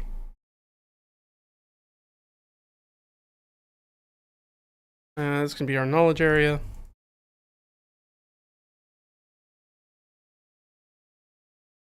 And then 07 is going to be private suite. Probably going to put this down as Maragon suite. So, on top of that, that's section A of this essentially dungeon. I guess, yeah, it makes sense to call this a dungeon. It's a dungeon. Yeah. Complex. So that's part A. There's now part B. There's an entire separate section of this dungeon that kind of is its own little dungeon. So they're like two little dungeons connected together. So they're each themed kind of differently. So obviously this one has a lot of themed stuff going on. Actually, I think both technically do. Alright, so we have B1. BO2. BO3. And guess what comes next? That's right. It's BO4. 5. I believe both of these have 7. That would be me doing my thing. Which I believe... I can believe in anything, it's that I will do the things that I usually do. 1, 2, 3, 4, 5, 6... Yep, see, Evan. Alright, so I have assigned these.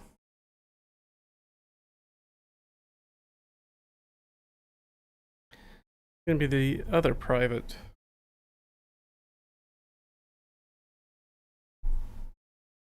To there's gonna be the crypt. Dude. So sometimes the dungeon doesn't go in a straight line. So technically, BO2, which is the crypt, is likely to be the last thing they run across because they have to basically go do a big circle around. That's fine. We'll leave it that way. Sometimes I figure out how I want to number things out if I want to do them in sequential order so I don't have to flip back and forth a whole bunch. I can always change it later if I need to. Let's just get the stuff down. Get the armory. Which is going to leave a 4, which is going to be the magic area. Which is probably going to be the gate. It's going to be the display area. Audience area. And that would leave number 7 being another storage area. Done. Easy peasy. Again, I may go back in and change those later. Who knows? No. Why are you like this? Whatever. It's just the formatting.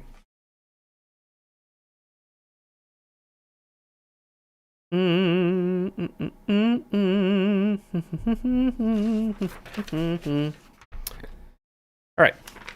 Perfect. So I think we're getting, honestly, we're already so long in the tooth. I want to get 2 into this because I have some other stuff. Unfortunately, I got to do offline this evening. So we don't have that much time left. If I push it, we might have another 30 minutes. Don't have a ton of time today. I wanted to get started a little earlier, but I fell behind, and you know how it goes. But that's alright. So I think we got this information. If I can translate the information I have from this sheet to this digital sheet, we will be good. I think we will be, well, exactly where we need to be. Alright, so, which means that first thing I need to do is fill in the stuff actually in these rooms. So if you guys watched me last time, I have those 2d6 rolls. I've actually already done those 2d6 rolls because it was very easy to do offline. So we need... we need number 2. Okay, so number 2, we're in the cantina. So we got a hot and a loot.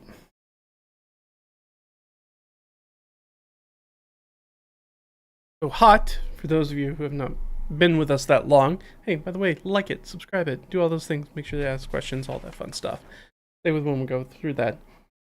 For those of you new, HOT stands for Hazard, Obstacle, Trick, or Trap. It just means that there's some sort of exploration thing that's going on here. I don't know what it's going to be yet. Doesn't matter that much. But that's what's going on in the cantina. So there's no enemies in the cantina. At least, not yet. This is definitely going to be one that I'm going to throw some wandering monsters into. Just like, to go back here to Lavender Grove.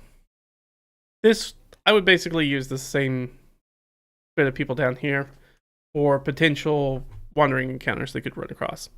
We got 1, 2, 3, 4, 5, and I'd probably roll a d10. 1, 2, 3, 4, 5, 6, 7, 8, 9, 10. Go on to 2. And the likelihood that they're going to run across this person is pretty unlikely. So actually, I might just make it a d4 and be like, you either run across more Vegemen than a crocodile, even though that might not make sense in other spots. More likely, they'll run across twig blights, maybe a vine blight, maybe a blighted Vegemen. Crocodile, if they're near water, there's a number of places that are near water, so they could find that. And then Lasha's kind of hanging out by herself, but she is around and kicking, so there's a chance that they could run into her. They do a bunch of backtracking and stuff like that. But we're definitely going to have probably a wandering monster list for this one too.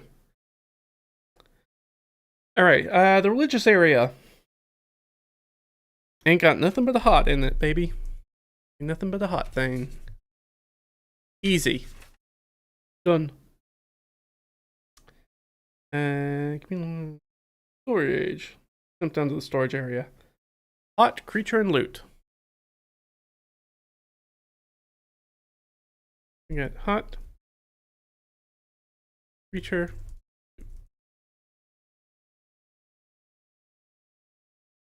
number 6, which is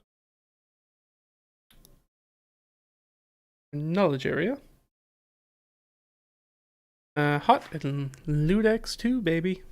Ooh, gotta love that. Got another hot. Got loot X2. So loot X2 means there's either more loot than we thought, or there's more valuable loot here. Usually, whenever I'm running and making up an adventure like this, anytime that I roll loot twice on those chamber stocking tables, those 2d6 tables, 1d6 tables that I roll on twice, Basically what I do is I'd be like, there is a confirmed, there will be a magic item here. Because otherwise, I tend to be a little bit too stingy about giving out magic items. I know, I'm a bad DM. So this is a way that protects me against my own inclinations, which is like, hey, if there's a loot X2, that means there's definitely a magic item here. Most of the time, it's going to be a potion or a scroll. But occasionally, they get a nice weapon, or a wondrous item, or a piece of armor, or something.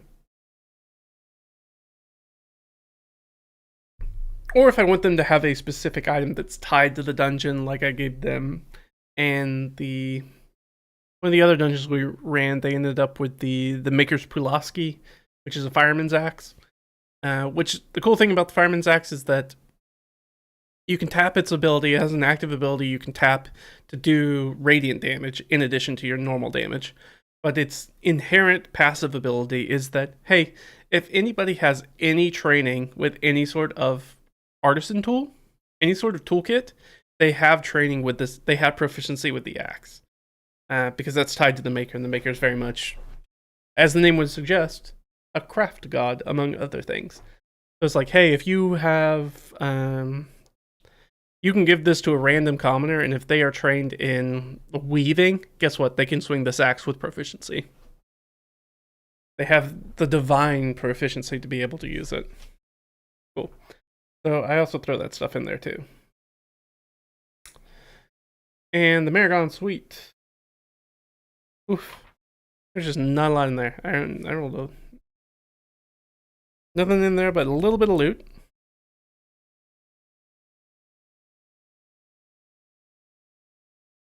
And in this private suite, there ain't nothing, baby. This one's fully empty. It's helpful to have the Sahagwin in there to be like, oh, potentially they have already raided this. They had a sack of stuff with them already. With that's got that poison anemone in there that they can. My party's obviously going to stick their hands in there and be like, ow! Probably get the poison condition. Or I might just do poison damage. We'll see how it goes. I'll keep it loose for now. I assume I will give them the poison condition because I would rather them have disadvantage on checks than just take a little bit of damage. Damage is too easy to heal in D&D. I like to give them something else to worry about. It's always nice because usually it'll be the rogue who's going to go for that and put their hand in there in a sack. And nobody expects a sack to be trapped. A chest? Yes. A door? Yes. A sack? No. And it's not trapped in that sense. It's just that there's like poison sea anemones inside. So if you stick your hand in there, ow. Or I guess I keep saying anemone. What I really mean is urchins. Sea urchins. Do that. So they got the little spines in there with the toxic poison. You stick your hand in there thinking, hey, it'll be just fine because it's a sack. And stick your hand in there. Bada bing, bada boom. Save or you're poisoned. And I might have them take some surface damage. You take 1 hit point of damage or something stupid like that. From just jamming your hand in there. Because the spines. So, the private suite is empty. Okay, how it goes. Hot creature 2x loot. Oh, the crypt's got it all, baby. It's got the hots. It's got the creatures. And it's got loot X2, baby. So something nice they can pick up from the crypt, always good, is the stuff that's in there undead. I mean, maybe. We'll see what happens. I'll know that as I start moving through this a little bit more. Like I said, I've got plenty of time to flesh all this stuff out, so I'm in no hurry. I'm so far ahead of the curve right now. Again, this game is supposed to be played on, what, the 8th of May? So, I mean, like, I got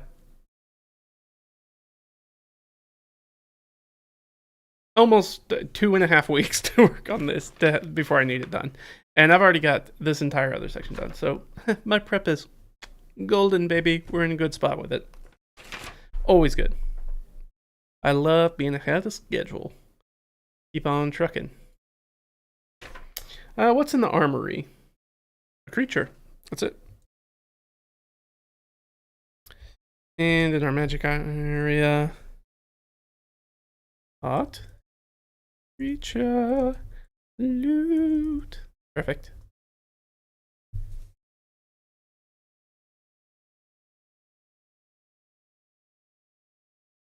In the display area, there is creature X2, which either means there's going to be more creatures. Like, so this would be the disadvantage in this potential combat would be that there's going to be the action economy. If there are a party of 4, that's being like, there's going to be at least 8 bad guys in here, maybe more. So it's either a whole bunch of low-level guys, a whole bunch of a horde of little moblins, or it's going to be a big nasty combat. So either like Lasha is one of those combats that we talked about in the Lavender Grove. Is that, hey, she's CR6. Real tough fight. Probably shouldn't be fighting her. It could be something like that. So who knows? I might throw a fiend down there. That might be where the Maragon is, actually. What is actually? You know what? Now that I'm thinking about it, what in freak is the AC for the Maragon? Or AC. No, he's a CR4. Okay. So our party level is up to 4. And get out of here. So by himself, the Maragon's tough fight. By himself, 2 of them, way too tough. But we can make it that, and then I'm getting ahead of myself. I don't need to focus on that. It's just I'm doing this so I can start to percolate it and be like, is that where I want to put this guy? Do I want to put him somewhere else? Do I want him to be dead? I don't think so. He's pretty iconic for this adventure. It's kind of around the Maragon, so probably he's going to be in that display room. But he could be in the armory. He could be in any place where there's a creature he could be in. Then, or he could just be wandering around. He could just be a wandering encounter. And if you really want to put the fear of God in your players, make a boss encounter that's a wandering monster encounter, and just be like, hey, randomly as you're going through this dungeon, there's going to be a boss fight. And then you can like put clues into it and be like, they can hear them moving around in the dungeon and stuff like that. Especially if they're a big, nasty, powerful thing, or there's a whole bunch of them. Maybe they even hide from them the first time they see him. All right, this is the audience area. In the audience area, baby, we got it again. What's that? Oh yeah, you know that's creature times 2 again, and we got some loot. So there's some toughies in here. The party's gonna have to deal with. Hopefully not just Ash. Hopefully Ash doesn't make it. There's no way Ash would make it this far into this dungeon by himself. I can't imagine that he would. And I think I could trust that player has the wherewithal to be like, I should probably not go any further in here. But I've been wrong before. I'll be wrong again. And the last spot is the storage area that's got, you know, it's got more double ups. And it's got sweet loot in it. So lots of good loot in here. So we got, what, 3 confirmed magic items? 1, 2, 3, yep. 3 confirmed magic items for dungeon. That's nice. Again, likelihood is that at least probably most of those, if not all of them, I might change my mind later. Depends. I go back and forth. Sometimes I let the dice decide. Sometimes I'm like, nah, I want to give them something nice. I am rarely, but sometimes I am benevolent. Rarely a benevolent DM, unfortunately. To my players' chagrin. So, that, let's see, is there anything else that I need to note in here? Yes. So that way I can throw this sheet away. I'm tired of looking at it. Alright, so, he's going to pop in between here.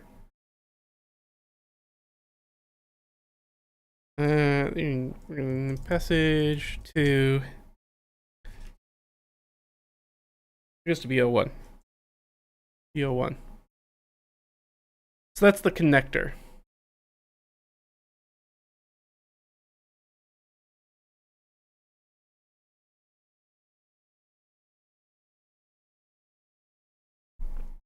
Actually, I'm gonna write it this way.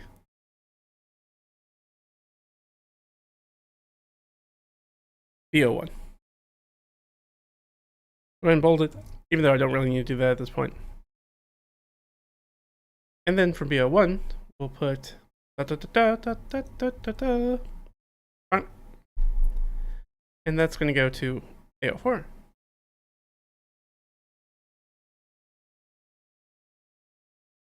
So,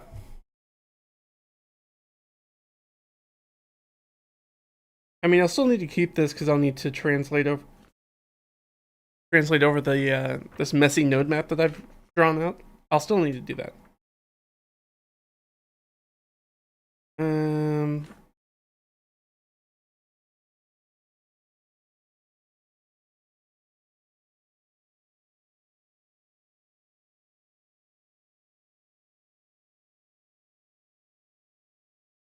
Yeah, okay.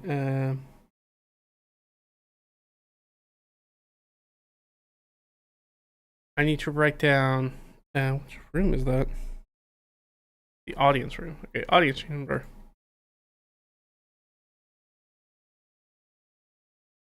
Exit 2.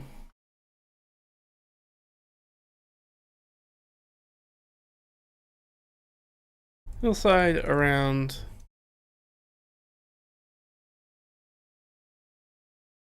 What are they calling this one? Just the min here formation. Not the man here. Min here. Takes more than one. Which is a location that my party actually hasn't visited yet on the island. It's always funny to talk to them about the size of the island. They always forget how small the island is, because even though we have spent like a year on this island, there's still like a large swaths of it they haven't looked at, they haven't gone to yet. Even though the island itself is only, I mean, it's pretty small. It's in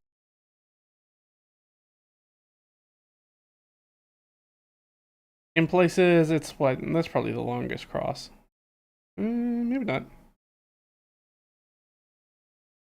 Yeah, and it's around, maybe at its furthest point, like 15 nautical miles across, which we can do the conversion of that real quick. And we won't need this anymore. So about 17 miles across, so it's not a big island by any stretch of the imagination. It's a really small island. You can, if you're really hoofing it, you can walk across it in a day. Not comfortable, but you could do that. If you're really trying to just trying to get across it, you could get across it in a day. Most likely. But the thing is, like, they always forget it. There's like entire, at this point they've seen probably, I don't know, maybe half the island. They've gone off the island to some nearby areas, but they're always surprised at how small the island actually is. I'm like, yeah, you're actually just like a few hours away from the place, and they're like, oh, we're really that close? Yeah, you're very close. Always fun. So it kind of shows you, actually, we can just bring up the hex map. I don't know why I'm looking at it. We could just do that. Yeah. Here we go. This doesn't have everything on it, but that's okay. You know, what's the easiest way to do this? Let's do it, yeah, let's do it that way. And I'll just switch this. The last thing we can look at. Yeah, so this is the map of the island. It's not big. Remember that each one of these hexes is only about 2 nautical miles across. So, I mean, it's not very large. They are, well, part of the party's right here. This is where the Maragon stuff is. And the other ones are way over here. That's where the Lavender Grove stuff is. It's way over here at the edge.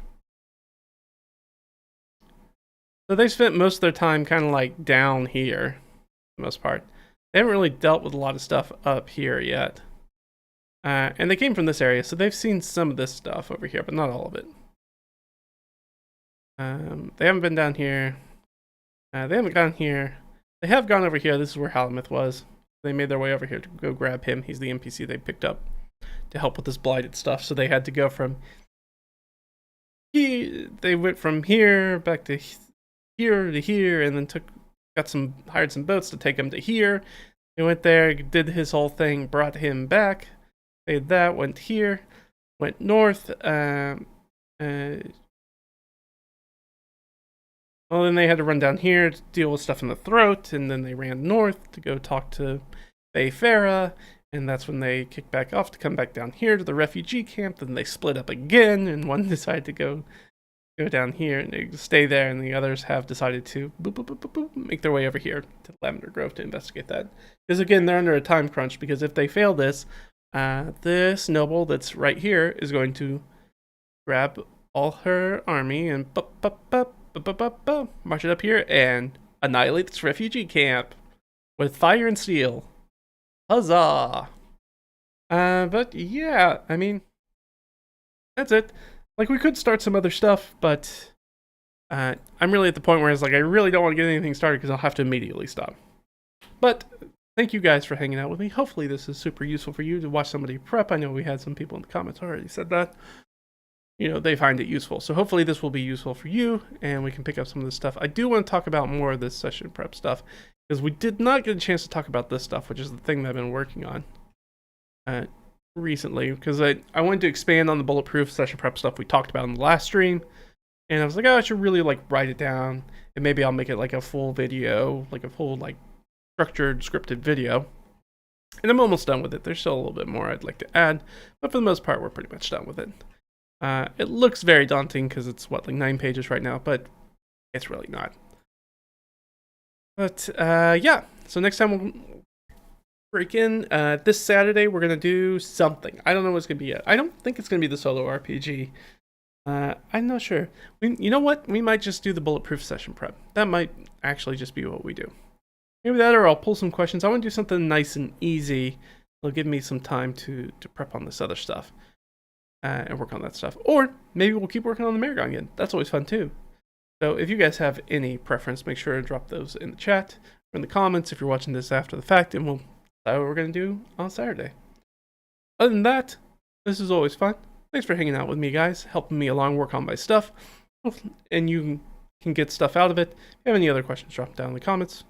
If you like this stuff, give it a like. If you want to see more of this stuff, we have a whole bunch of DM advice stuff on the channel. The whole playlist. If you want to see the solo RPG stuff, you can check that out. They've got the old campaign and the new campaign that now we've done 3 sessions of. So it's a good place to kick in right there if you want to catch up on A River Apart and see how I set up for a solo campaign. We've also got that in the playlist. Other things. There's the blog, RedRaggedFiend.com. You can go check it out if you want to see a lot of that in-depth stuff that I've written over many, many years. You can go check that out.